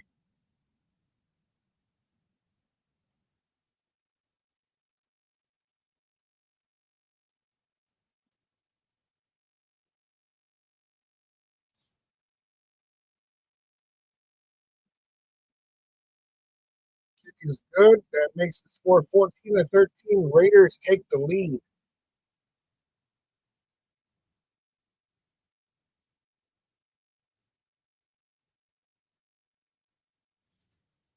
This is interesting.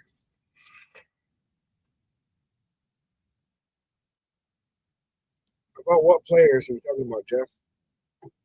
Sorry, we keep ping ponging between subjects, so I want to make sure that I'm tracking what you're talking.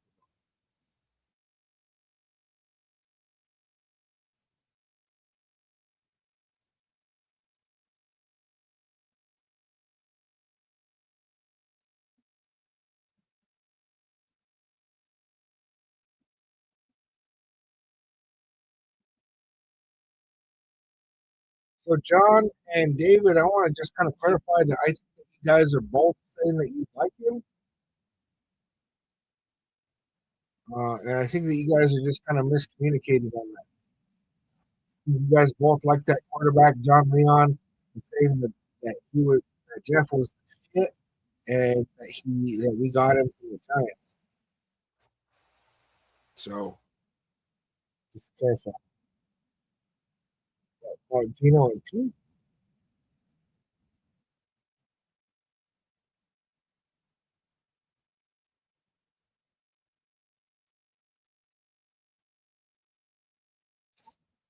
Hummer said, I'm a Gruden fan, but he gets full control here and isn't good at drafting at all. If Spytek had full authority over Gruden, it might work, maybe. But Gruden always takes 2 bad years. Yeah.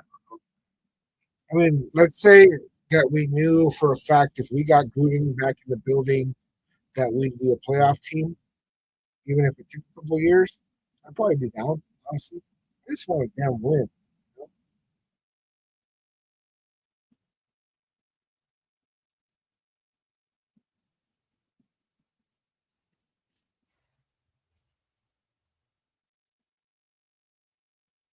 Yo, you guys need to chill over here in the chat, bro.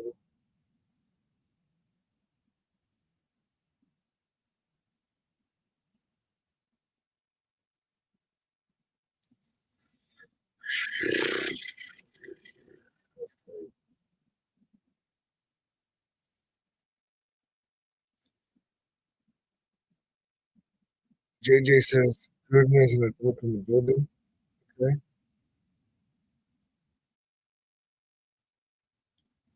Oh, Jeff said, I'm saying you don't know what's going to happen in the draft. I mean, a lot of that depends on where we draft. If we draft number one overall, then yeah, we're going to get a quarterback. JJ with the rose, sweet. Thank you. Knox said, imagine using free agency and draft for O line. Yeah, that is a priority that we have to do. Harry Porter got a huge tackle on that kick return. I mean, he was about to break a run loose.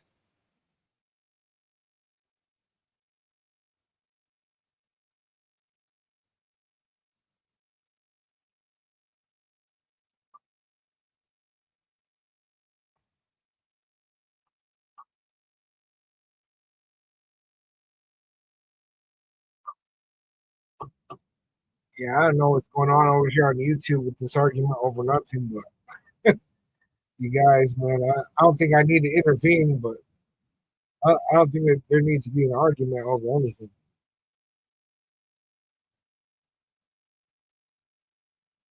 Okay, Malcolm Kuntz gets the tackle for loss in that one. Jeff, no, I don't want Pete Carroll. I do not want Pete Carroll. Landon Roberts helped on that tackle.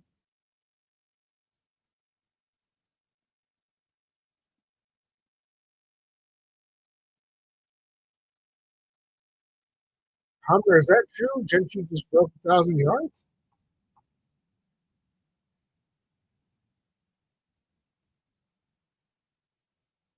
Oh, CJ Stroud throws it as he gets hit. Jordan catches it, and Jamal Adams just wrecks him in the back.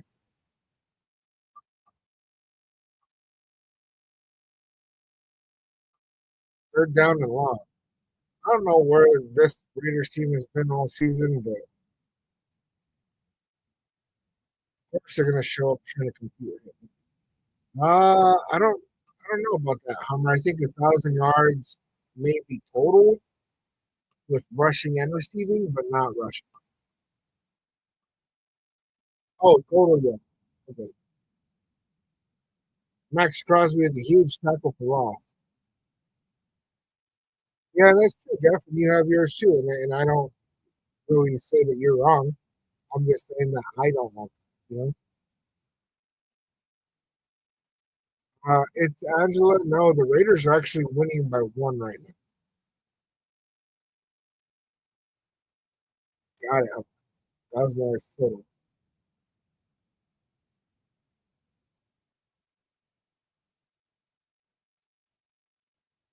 JJ with the roses. Salute. Thank you.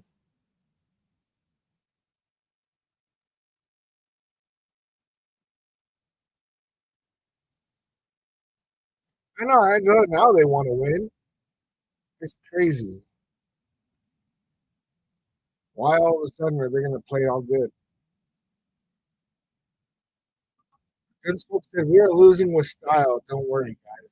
That's what I've wanted all year, man, is to lose with style. Raiders 7528, man, over here saying defense lead. Great.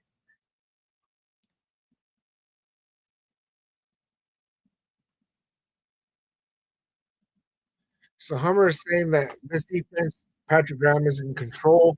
Each defense is not in action, in case you are wondering how come so much better defense.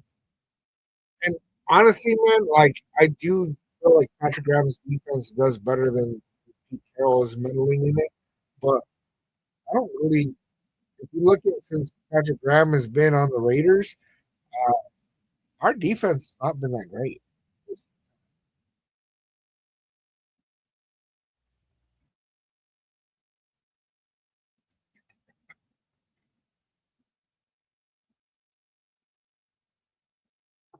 Angela, you actually hope that the Chargers lose and the Broncos take it.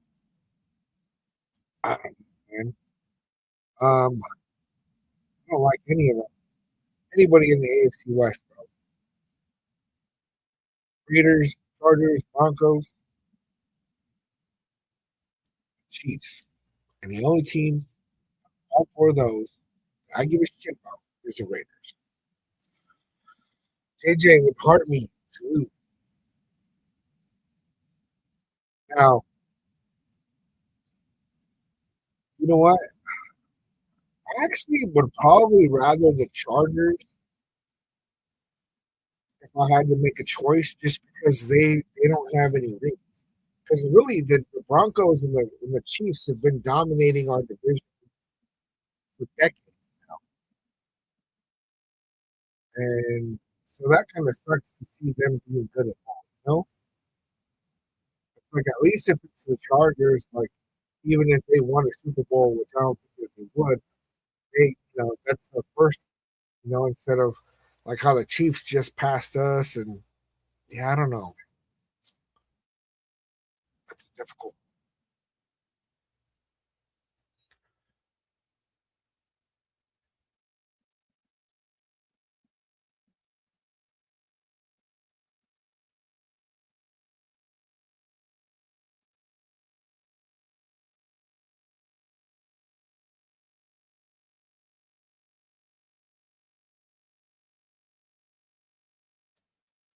Hey, Lonnie Roberts smacking Pete Carroll in the booty. That's crazy. Geno Smith takes a sack.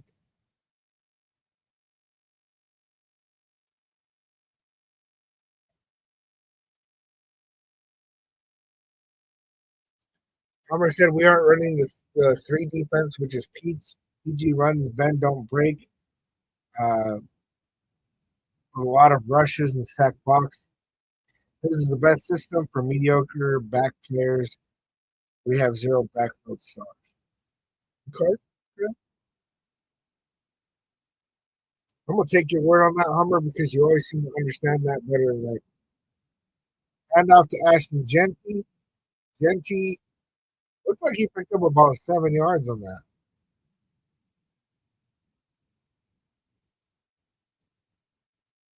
Bro, there's no way Genty is going off against the number one defense. Fucking happy with man. Yeah, I put Ashton Genty for the under because the last several weeks I put him for the over and I kept losing out on that. So I finally said, you know what? Ashton Genty for Thunder.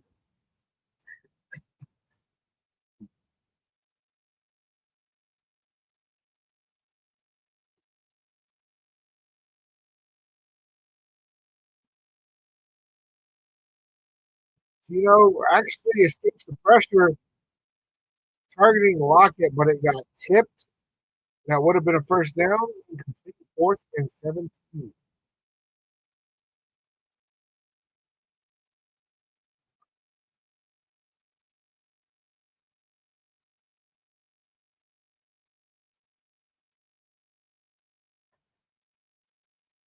Yeah, Callie, I'm sitting in my garage where I have the Raiders tank.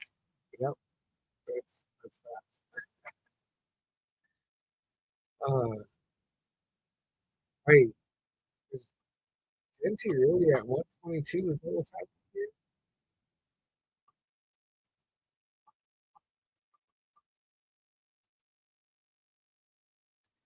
Ashton Genty has rushed for 68 yards. I guess one reception for 60 yards. Geno Smith is thrown for 154 yards, two TDs, one interception. I'll tell you what, man, my prize picks is toast. Absolute toast.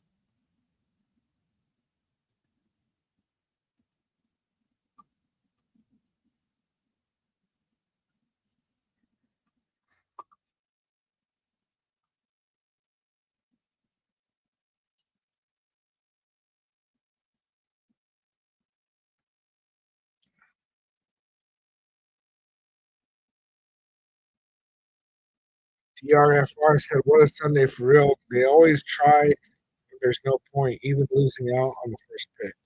I know, man. We had the same thing last year. Yeah, and that's been a worry of mine too, right? It's like last year when it was like, all right, you know what? Let's just go ahead and take, right? Once I had finally decided it's time, let's go ahead and take. And we went out there and we won a bunch of meaningless games, you know? And it's like we're about to do that same shit.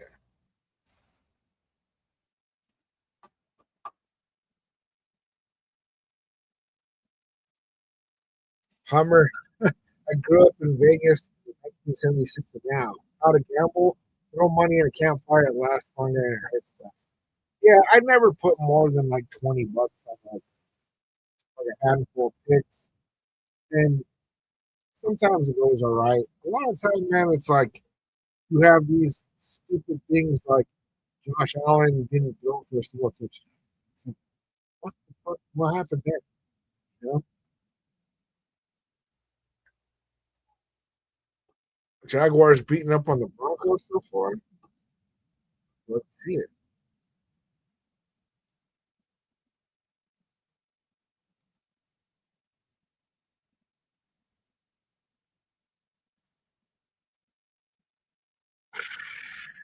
Man, I hope that we don't end up with a top 10 pick instead of a top five.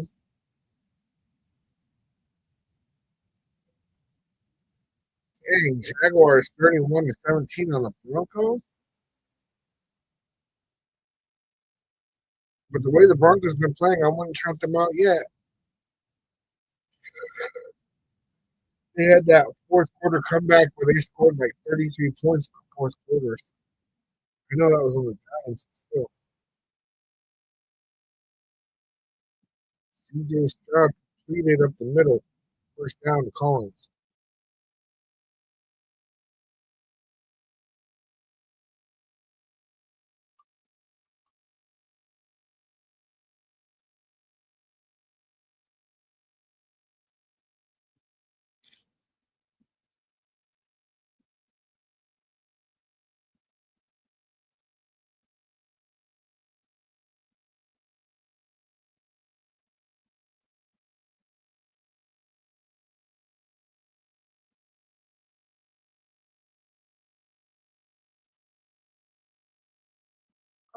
I will, yeah, since the Raiders win this, honestly, man, like the further the game goes, the more I think that it actually could happen.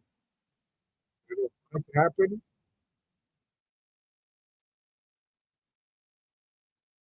Like, really, they should not. I will with all this too. I really think that the way that the Raiders have played all season, the evidence should be pretty clear that they're gonna just kind of flop right now. Texans can score, and then the Raiders, is going to make some big mistakes.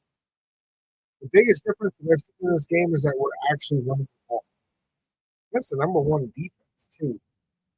So Texans completed that one. They are just short. It's going to be third and inches.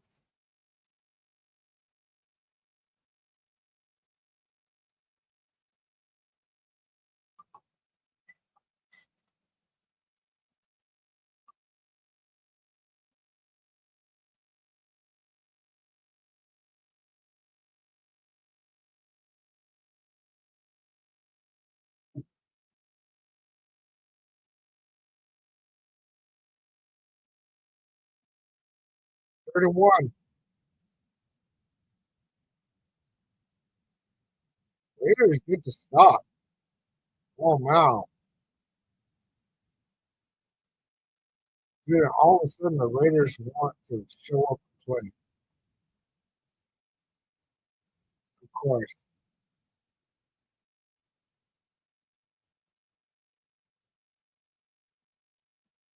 I don't know how to feel right now because I'd love to see the Raiders playing good football.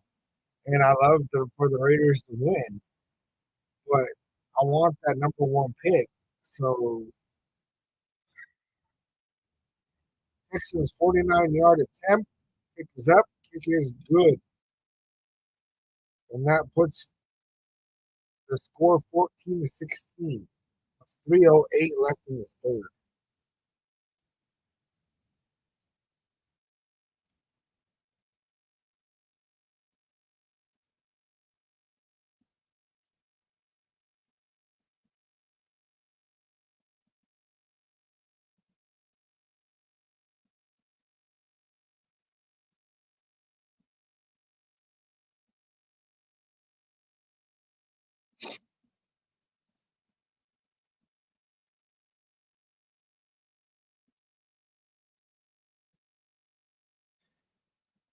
I will. Gino is having a good game for once. That's part of what's messing us up. And the other part that's messing us up is our defense is doing a good job today. And like, I don't want to be in a position where I have to decide if I'm upset if the Raiders actually win a game. Because realistically, we should not win any games because the way this team has played all year.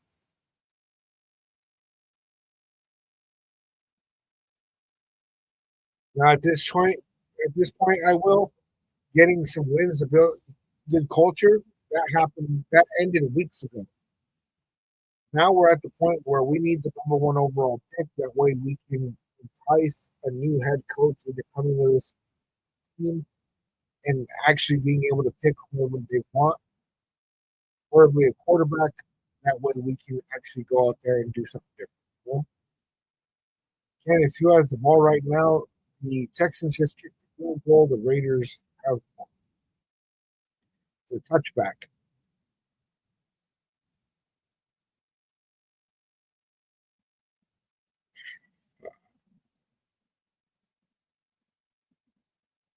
Remember the Vikings coach? So Vikings offensive coordinator, or is it the defensive coordinator? I know that there was one of the coordinators for the Vikings that was a potential new head coach for next year.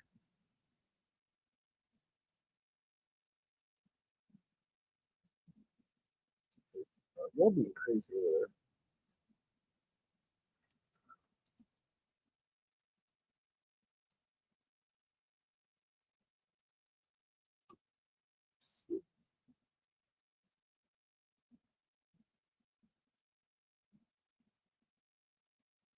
2nd and 7. Handoff. Oh, play action. Completed pass to Tucker for a first down. Push out of bounds.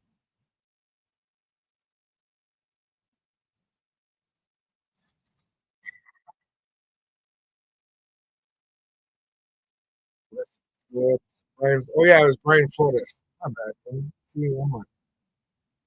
Brian Flores was one of the coaches that people were talking about. He's the defensive coordinator for the Dolphins. I don't necessarily want him, but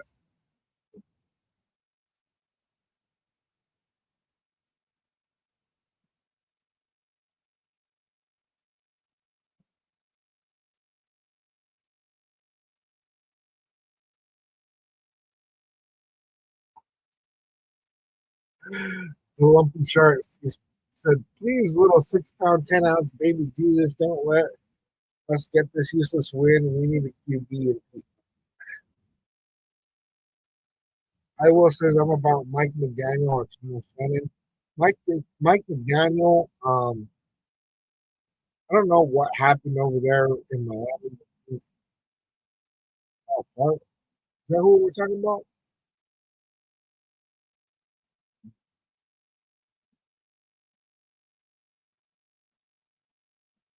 They did get Tucker just 20 yards shy. That's crazy. Let me see. Is that who we're talking about? Yeah, Mike McDaniel, offensive coach.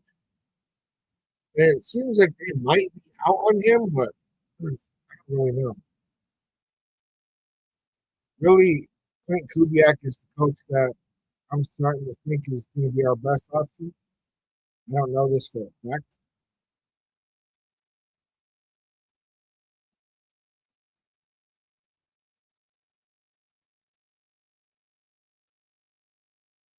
Looked like Genty rushed with first down.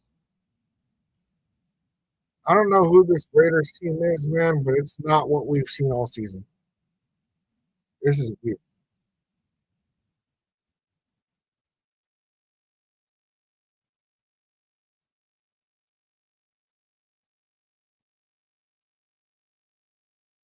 Now that's the end of the third quarter.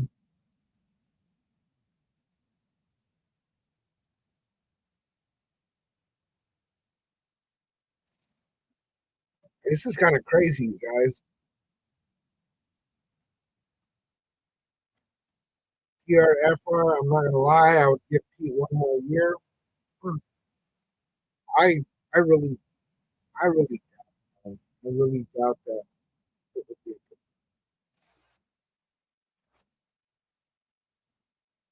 I just like the constant like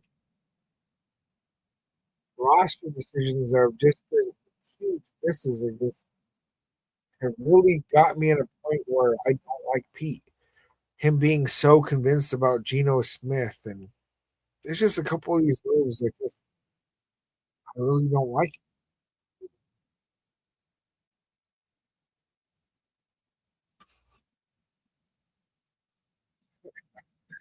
Hummer said Pete was saying all we need is a few more games to practice this to get better. Maybe he's right. A few more games and we might be a mediocre,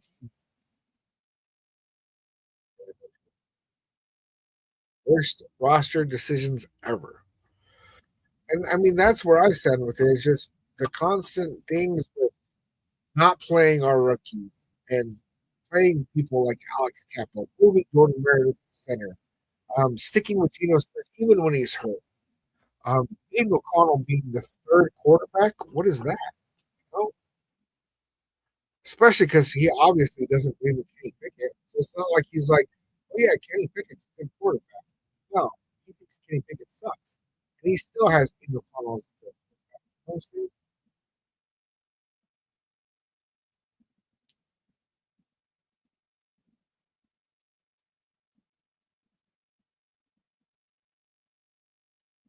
David, are the Steelers catching up to the Lions? Somehow came Metcalf to some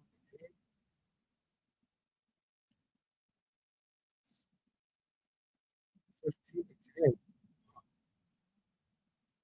Looks like the Jaguars close in on a double. 34 to 20 over the Broncos. 10 minutes left. Somehow the Raiders are playing a competitive game against the Texans. This is the game out of the last three that Most of us were like, "There's no brainer. We're gonna definitely lose this game." And here we are playing competitive football. If we play like this against the Giants and the Chiefs, we're for sure gonna win another. That's what, whoa, well, Anderson offsides.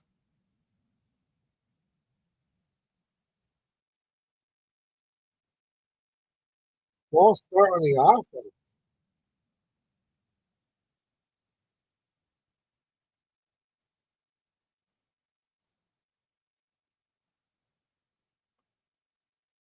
That's right. Alex Kappa went like that with his head.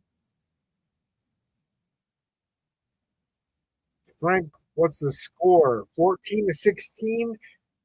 Texans up by two. Beginning of the fourth quarter. Raiders have the ball. It's first and 15 on the 42-yard line on the Raiders. Raheem Mostert runs for what looked like about 8 yards.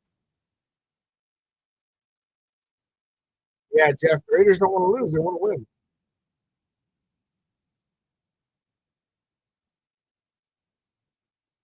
John Smith, there was talks about this being a trap game for the Texans because they definitely are not playing the way the Texans have been.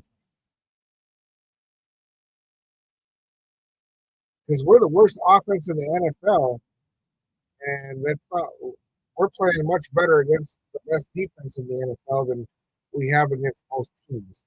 That throw was for Michael Mayer incomplete. It was a dangerous throw too. Sticky coverage, lasted it.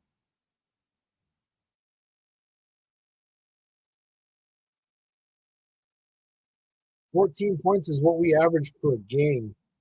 So we've met our quota.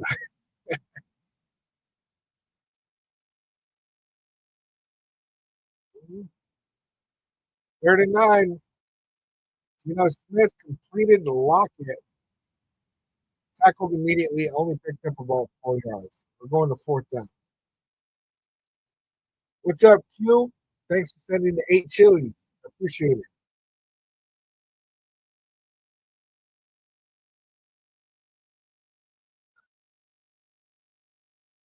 And I think that the betting line, like if you bet on the Raiders to win this game, like before the game, I'm pretty sure it was pretty significant.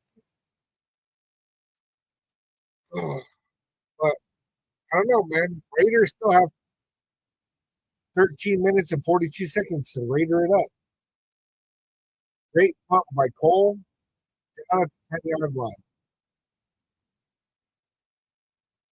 Cody Lindenberg down the punt. Ron's pulling for the Raiders as a Giants fan. Oh, Ron, why didn't you guys win today? You guys had JJ McCarthy injured. You guys should have beat the Vikings today, man. This is oh man.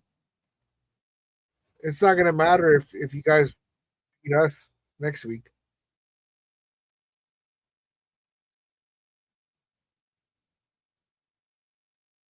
Yeah. Johnson said that the Raiders have nothing to look forward to. They just need to release the whole team. Mark said at this point, I'm just pleased that we're not getting blown out. It is nice to see that we're playing good football. I've been pretty happy with the way the Raiders are playing right now. Like if I was like in a position where I was really wanting us to win out the rest of the season, I'd be pretty hyped right now. Feeling like we're in this game, but that's not where I'm at in life.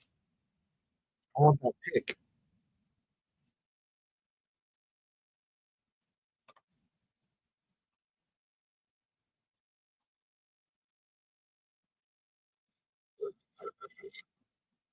What are you talking about, Hubbard?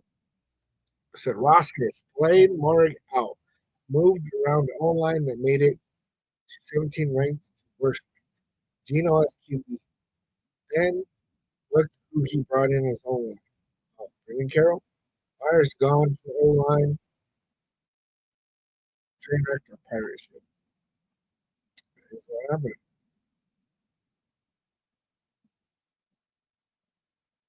Homer said our defense is killing their offense and half a points our defense. That's why this is close. Um, no, I don't think that we had any defensive scores. I think that, yeah, Geno Smith threw for 2 touchdowns, man.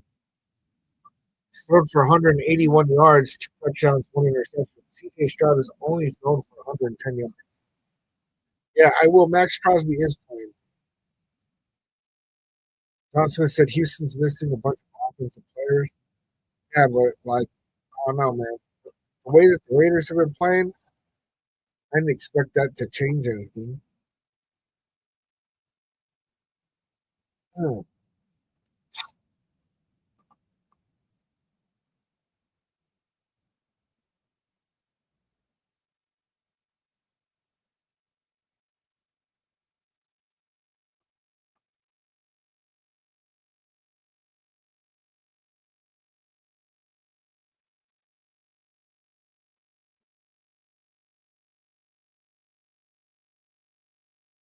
Neutral zone infraction on Max Crosby.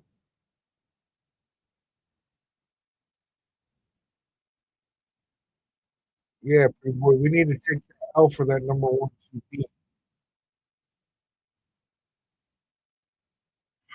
And see how this goes.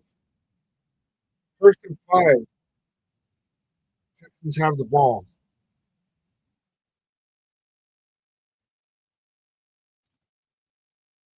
Hand off to Nick Chubb. Only gets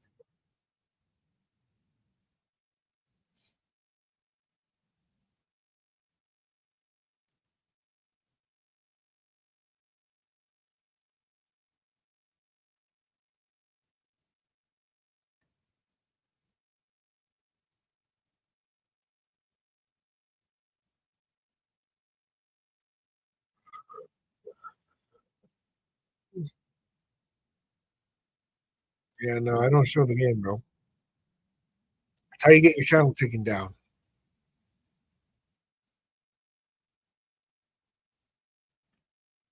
2nd and 4. Stroud throws to the sideline, but it just went out of bounds.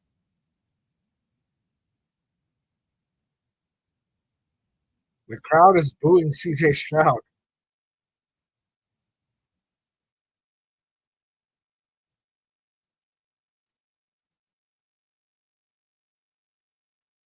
Yeah, these Texas fans look stressed out right now.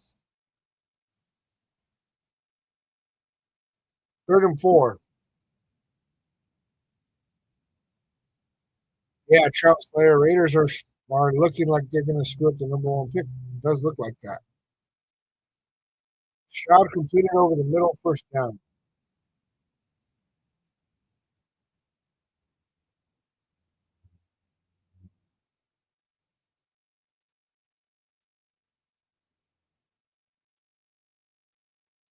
Hummer, I agree with you. We need a real wide receiver one and QB. Need two additions to the O line. Miller, Rogers, and JPJ are solid. Rest and offense is good. No, a real wide receiver one and a QB. This offense is definitely different. We definitely need two additions to the offensive line. One could come in the 2nd round, the other one a free agency. It happened quick. Looks like the Texans got another 1st down.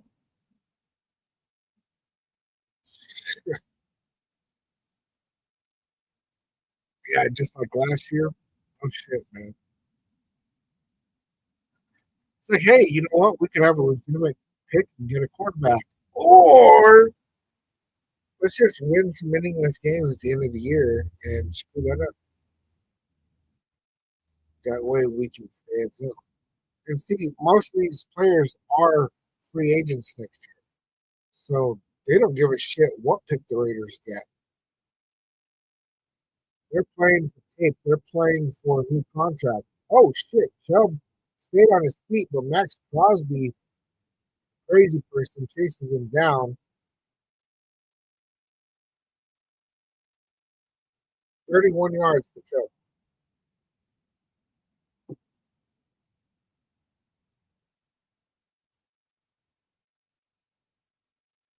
So 3 missed tackles. and then Crosby chases him down.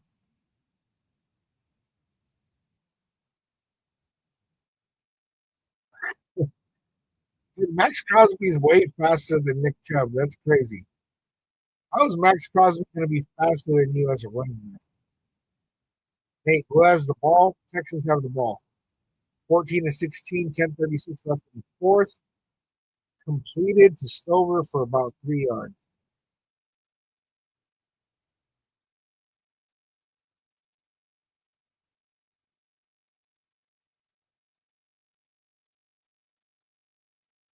Nineteen unanswered points for the Steelers. That's crazy. Cryptic says Raiders better lose. Yeah, we're hoping for it, man. We're hoping. British Live said I think Gino and Pete are trying to save their jobs. Either that or make a case to go somewhere else, because the way they did it this year, ain't nobody wanted to give them a chance. So completion to Jordan, and he spins for the first down. No, not showing the game. Sorry.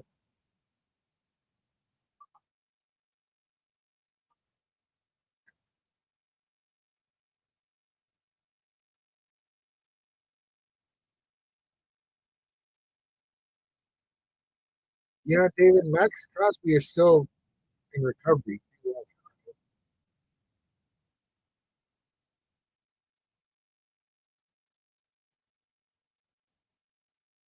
Chubb gets stuffed by Tonka Hemingway.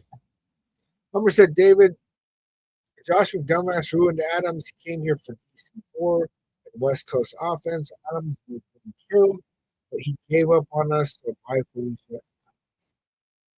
Yeah, I mean, that was a big mistake to trade a first and second round pick for Devontae Adams because he wanted to come here and play with Derek Carr and then get rid of Derek Carr before the season even ends. It's like Josh McDaniels is stupid. Second and 14, completed the Jordan. I think he picked up about 6 on that.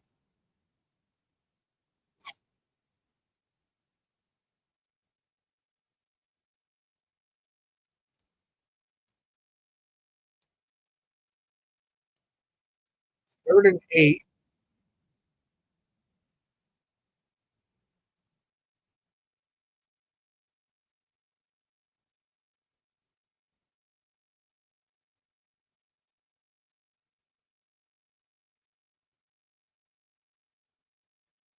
Right, the Texans have kicked 3 field goals. Their only touchdown was on a pick six. Stroud going deep, going. Oh, I knew it, man. I knew Lonnie Johnson got that pass interference.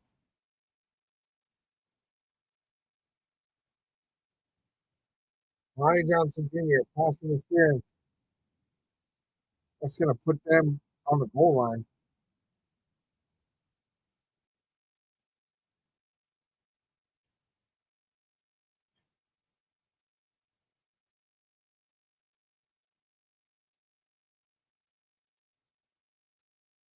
See, that's the worst part about those kind of plays, right? They're saying, did he truly impede him on his opportunity to get the football? It's like, well, yeah, well, why are you committing the penalty if the dude isn't going to catch the ball anyway? You know what I'm saying? So it's a bad mental error on the defense. So they're on the second yard line, first and goal. Thomas Booker just ran through the line.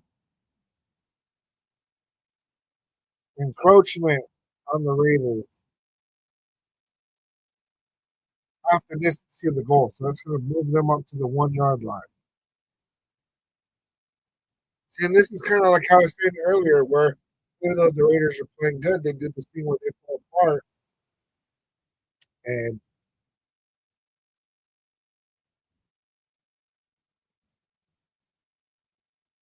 Texans are going to go score.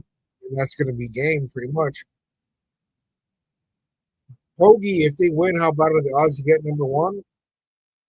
Texans throw a touchdown.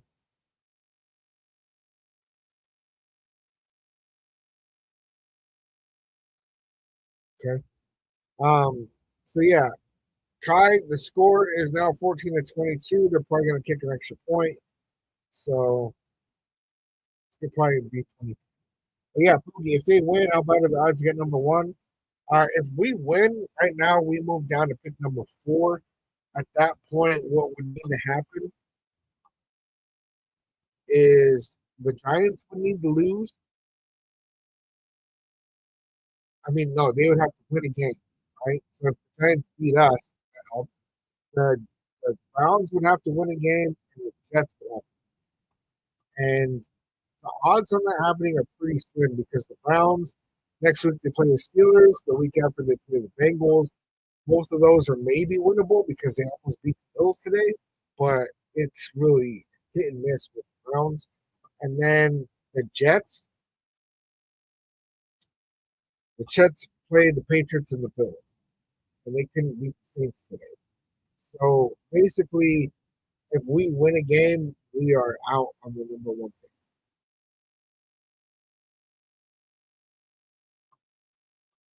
No, you're not wrong, David. I just feel like it's a really sad day in Raiders history when people are rooting for a tank the rest of the season. Effing sad. And it's true, right? Now, there are some people that were rooting for a tank in like week 3, which that trips me out, right? Not to everybody has their own opinion. They're entitled to it. You can whatever, right? For me, I didn't want to see a tank until a couple of weeks. A couple of weeks ago, it started shifting towards like, look, this team is so friggin' bad that we just absolutely need to get better draft capital. And it's not because we want to see the Raiders lose; it's because we want to see the opportunity for the Raiders to improve. We want to be able to get a quarterback. We want to be able to bring in a new head coach. We want to make this job attractive for a new head coach. And not only pick at the beginning of the first round, but then you pick at the beginning of the second round, right? Then your second round pick is essentially like a first round pick. And so there's a lot of reasons why at a certain point, you know what, it's better for the Raiders moving forward.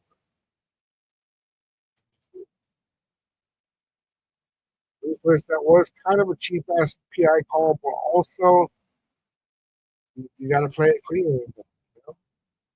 Logan, yeah, we're in commercial, but I don't show the game. So that's what you're looking for.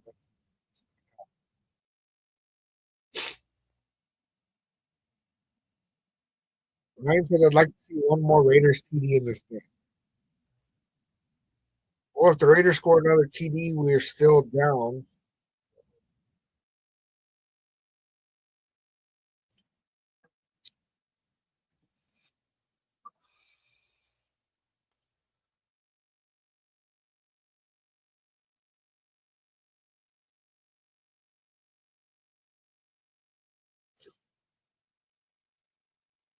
Now we're down by 9 points. Screw the thing that I will say about that pass interference call is that it wasn't really a catchable ball, but it was close enough that they could consider it to be potentially. Full grade follow salute.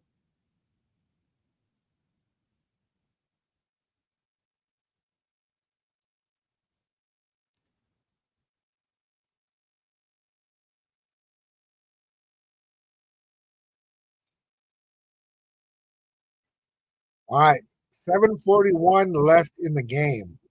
The score is 14-23. Texans are up.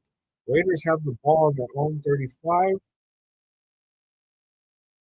Brock Bowers moving more to the inside. Completed to Jack Besh for about 5 yards. I'm liking Jack Besh. When he's targeted, he does well. Just most of the time, he's not targeted. Do I think he was really worth a second round pick?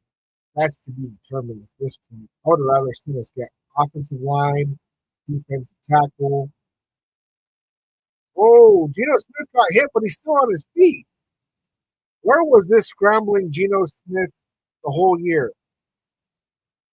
Why did Geno Smith just run out of bounds like 7 yards behind the line of scrimmage? Why would he not throw the ball out of bounds? Look, right here, Geno Smith is out of the pocket. He could have thrown the ball away, and he runs out of bounds way behind the line of scrimmage. See, that's what Crosby's saying. He's like, what is he doing? 3 yards. 3 yards behind the line of scrimmage. Still. See, now the announcer reading. What is going on with this?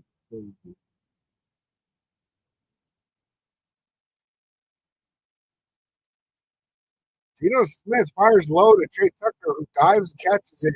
Gets across for a first down.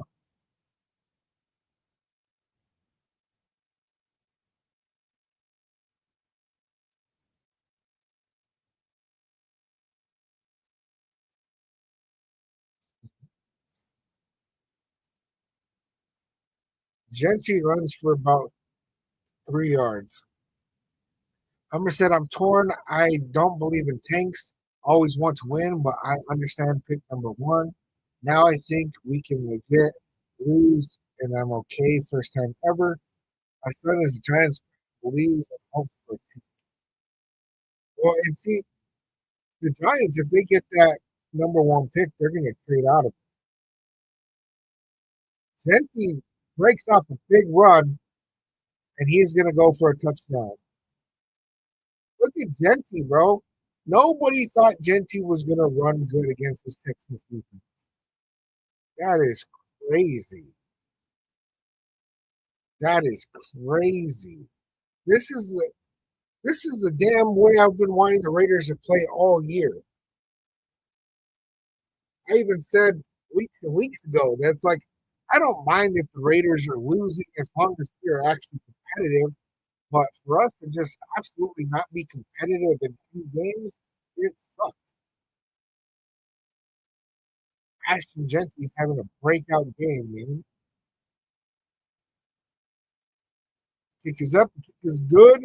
Their score is now 21-23 with 5:24 left to go in the fourth quarter.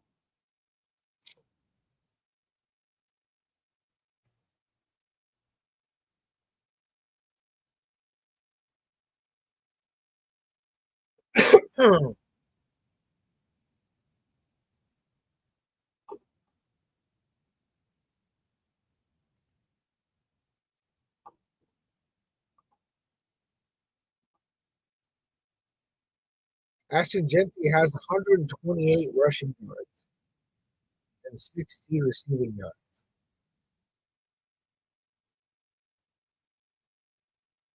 He ran for 51 yards on that. James with the follow salute. Five-star Madden with the follow salute.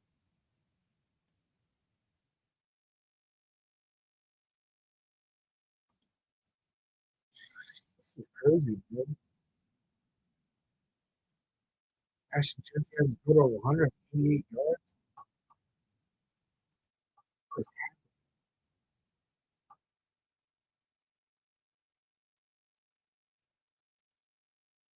It's kind of amazing what happens when you decide to run more than 7 times in a game.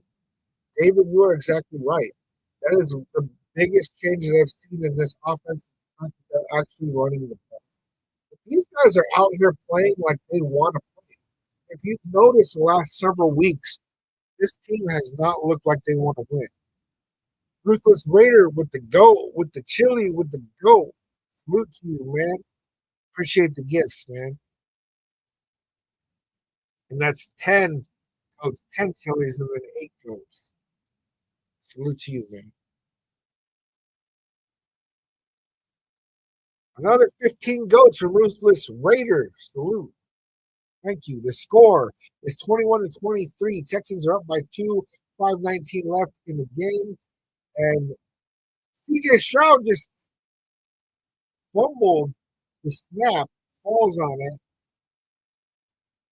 Ruthless with 5 more chilies. Salute. Oh, shit.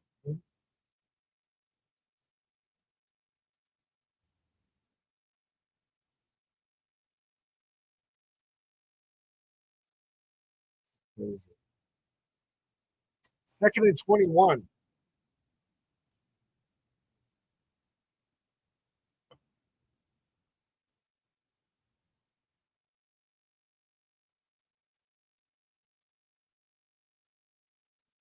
Jordan runs for no gain.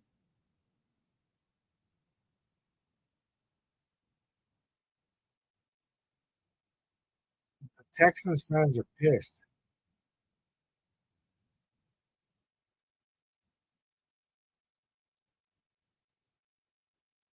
This is crazy. 3rd and 20.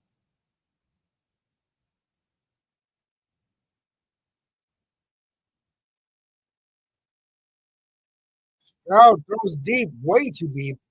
And there's a flag. Darian Porter gets the flag. Pass interference.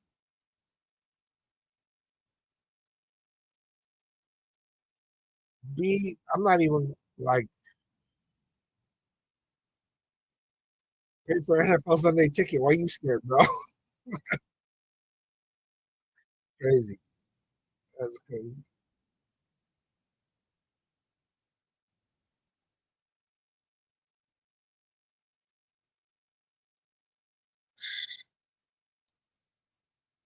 Goodbye. Yeah.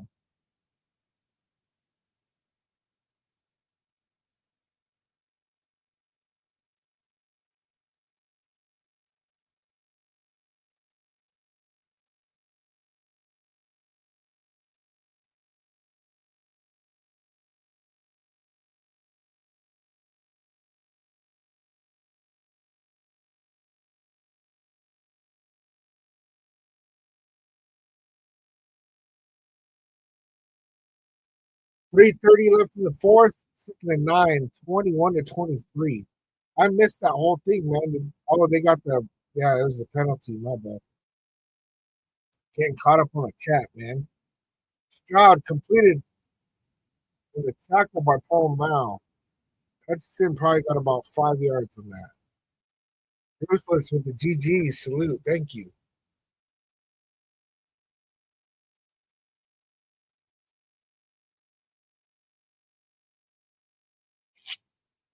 Third and 5.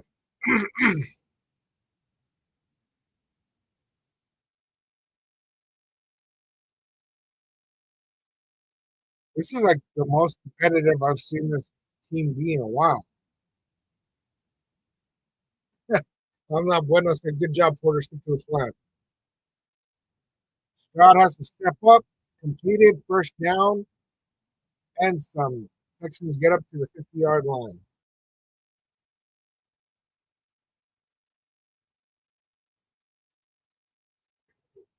Crazy. I'm really surprised about what's even happening here. No, Patrick, it's not ad break.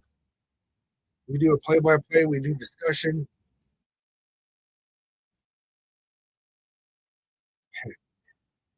Jake, yeah, you looking for Collins, right?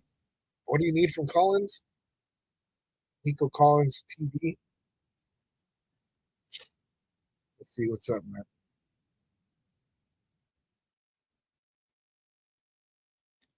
Ruthless said that protocol probably ended it. The Raiders were in really good position to try to win the game or for that penalty, but there's that penalty. My voice is trying to get on him.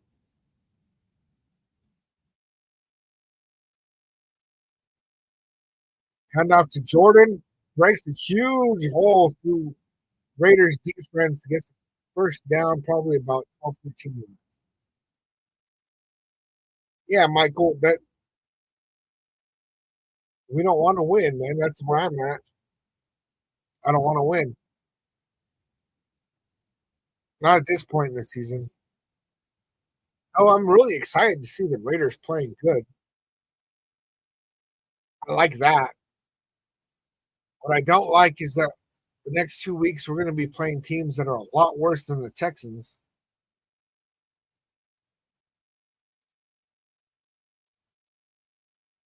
So the Raiders called their second timeout in that.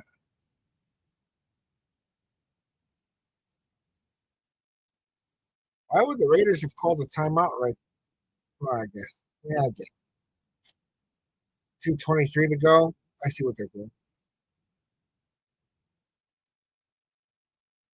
Jordan runs for about 3 yards. I mean, but Porter's a rookie, you know,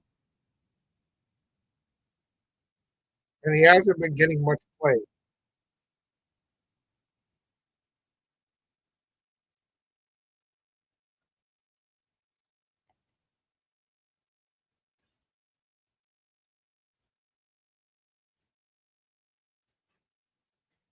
No, bueno, I agree with you. I'm cool with losing two. Best case scenarios, we lose a one possession game on a hard fought battle.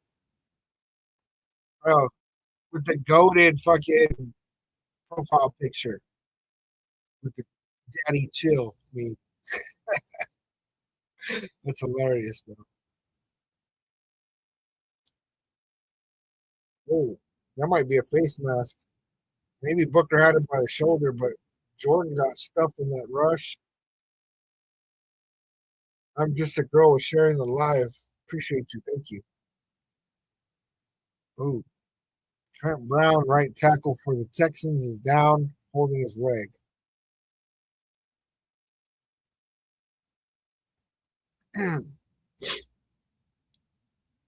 Yeah, I'm not going to winning doesn't do anything for us at this point. It doesn't help us with culture. It doesn't. All it does is screw us for the future. I mean, that's just where we are, and it sucks. It sucks to take that route, but that's where we are.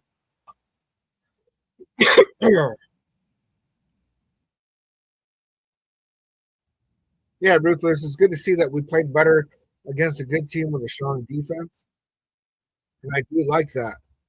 However, if this is a reflection of the rest of the season, we're going to win at least one game. That's not great.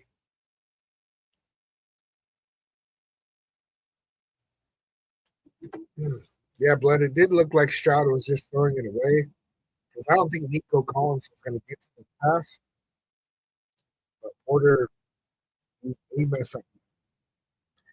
Angel Raiders winning or no? Right now it's 21 and 23, 2 minutes left of the game.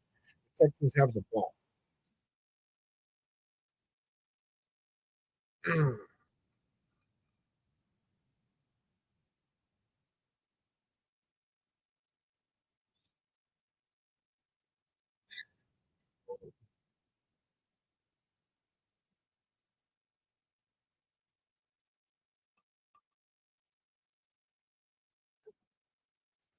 Bro.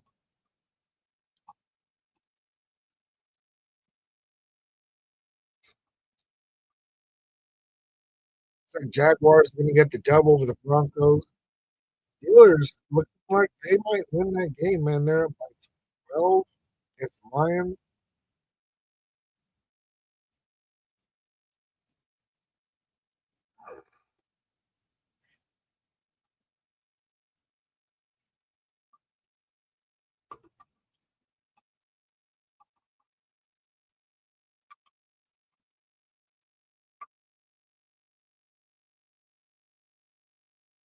Actually, David, I think Philip Rivers has like 10 kids.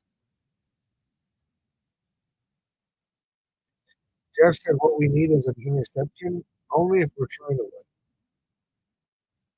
Yeah, Rufus, we got the Giants and Casey left. Giants, they've been playing better football than us, but they are the only ones ahead of us on the draft. And if we play the way that we're playing today, we'll beat the Giants. And the Chiefs, they lost Patrick Mahomes to ACL and PCL tear. And Gardner Minshew went down with an injury today. They're suspecting it's an ACL, and he's probably going to be out. So we're probably going to play their third string quarterback and might win that game as well. Crazy Wolf follow through.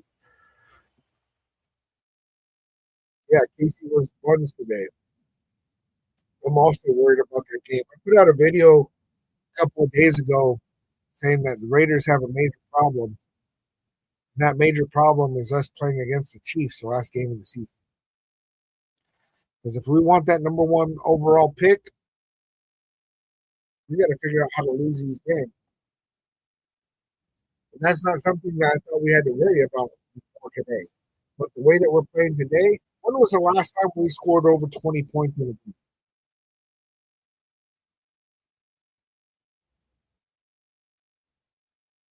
Stroud with a deep throw. Collins completed inbounds on the 12-yard line.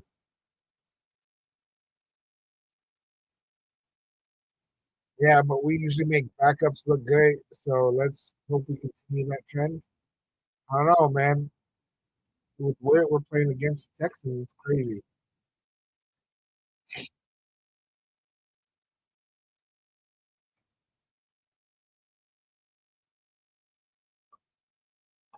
Thunder, bro.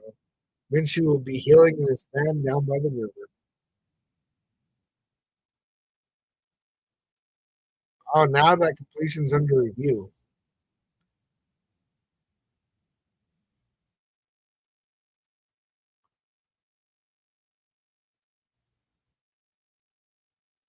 Scott, update, please. It looks like a completed catch on the 13-yard line by the Texans. They are up by 2 points with less than 2 minutes left in the game.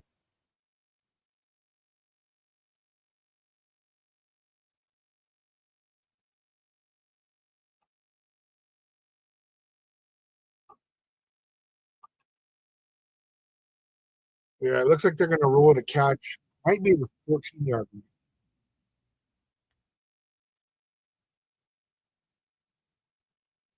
Completed catch.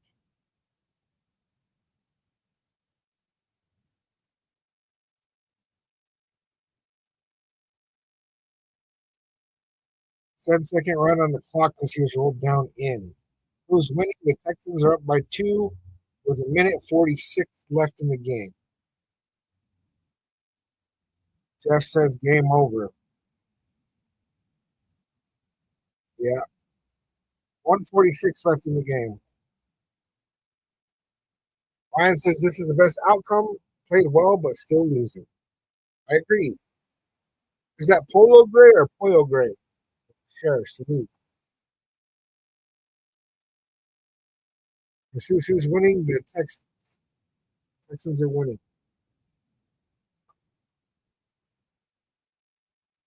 David, I don't think the game's postponed until tomorrow. It's just a Monday night game. Tonight is the Patriots and Ravens.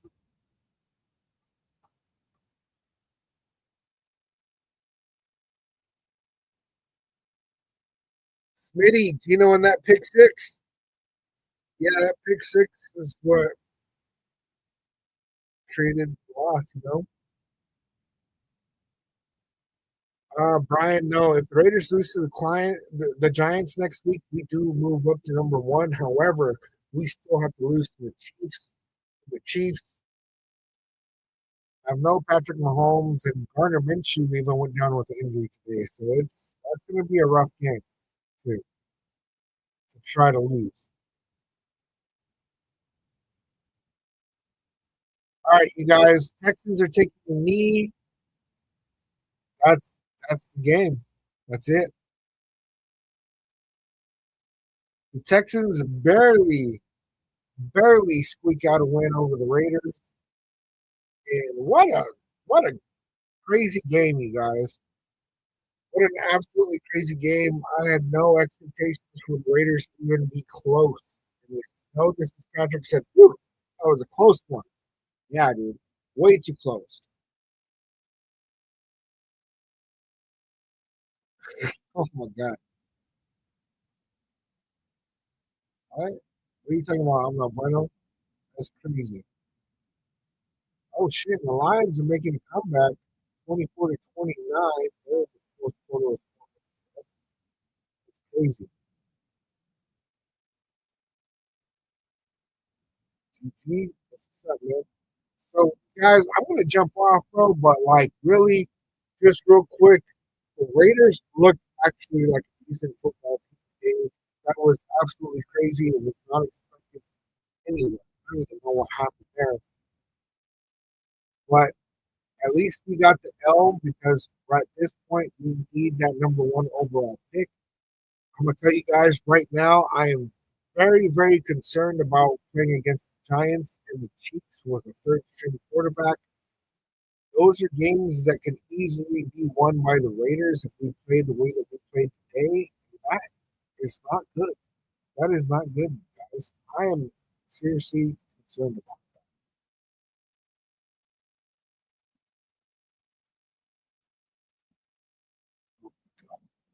you guys are being crazy. I'm not even gonna engage in all that, man. Y'all need to sort that shit out. Anyway, you guys, I'll be putting out at least one or two more videos this week. I want to talk about this more in detail, in depth, on what this looks like for us for the rest of the season, what the Raiders need to do in order to get that number one pick, and all of that. Like always, man, I love you, Nation.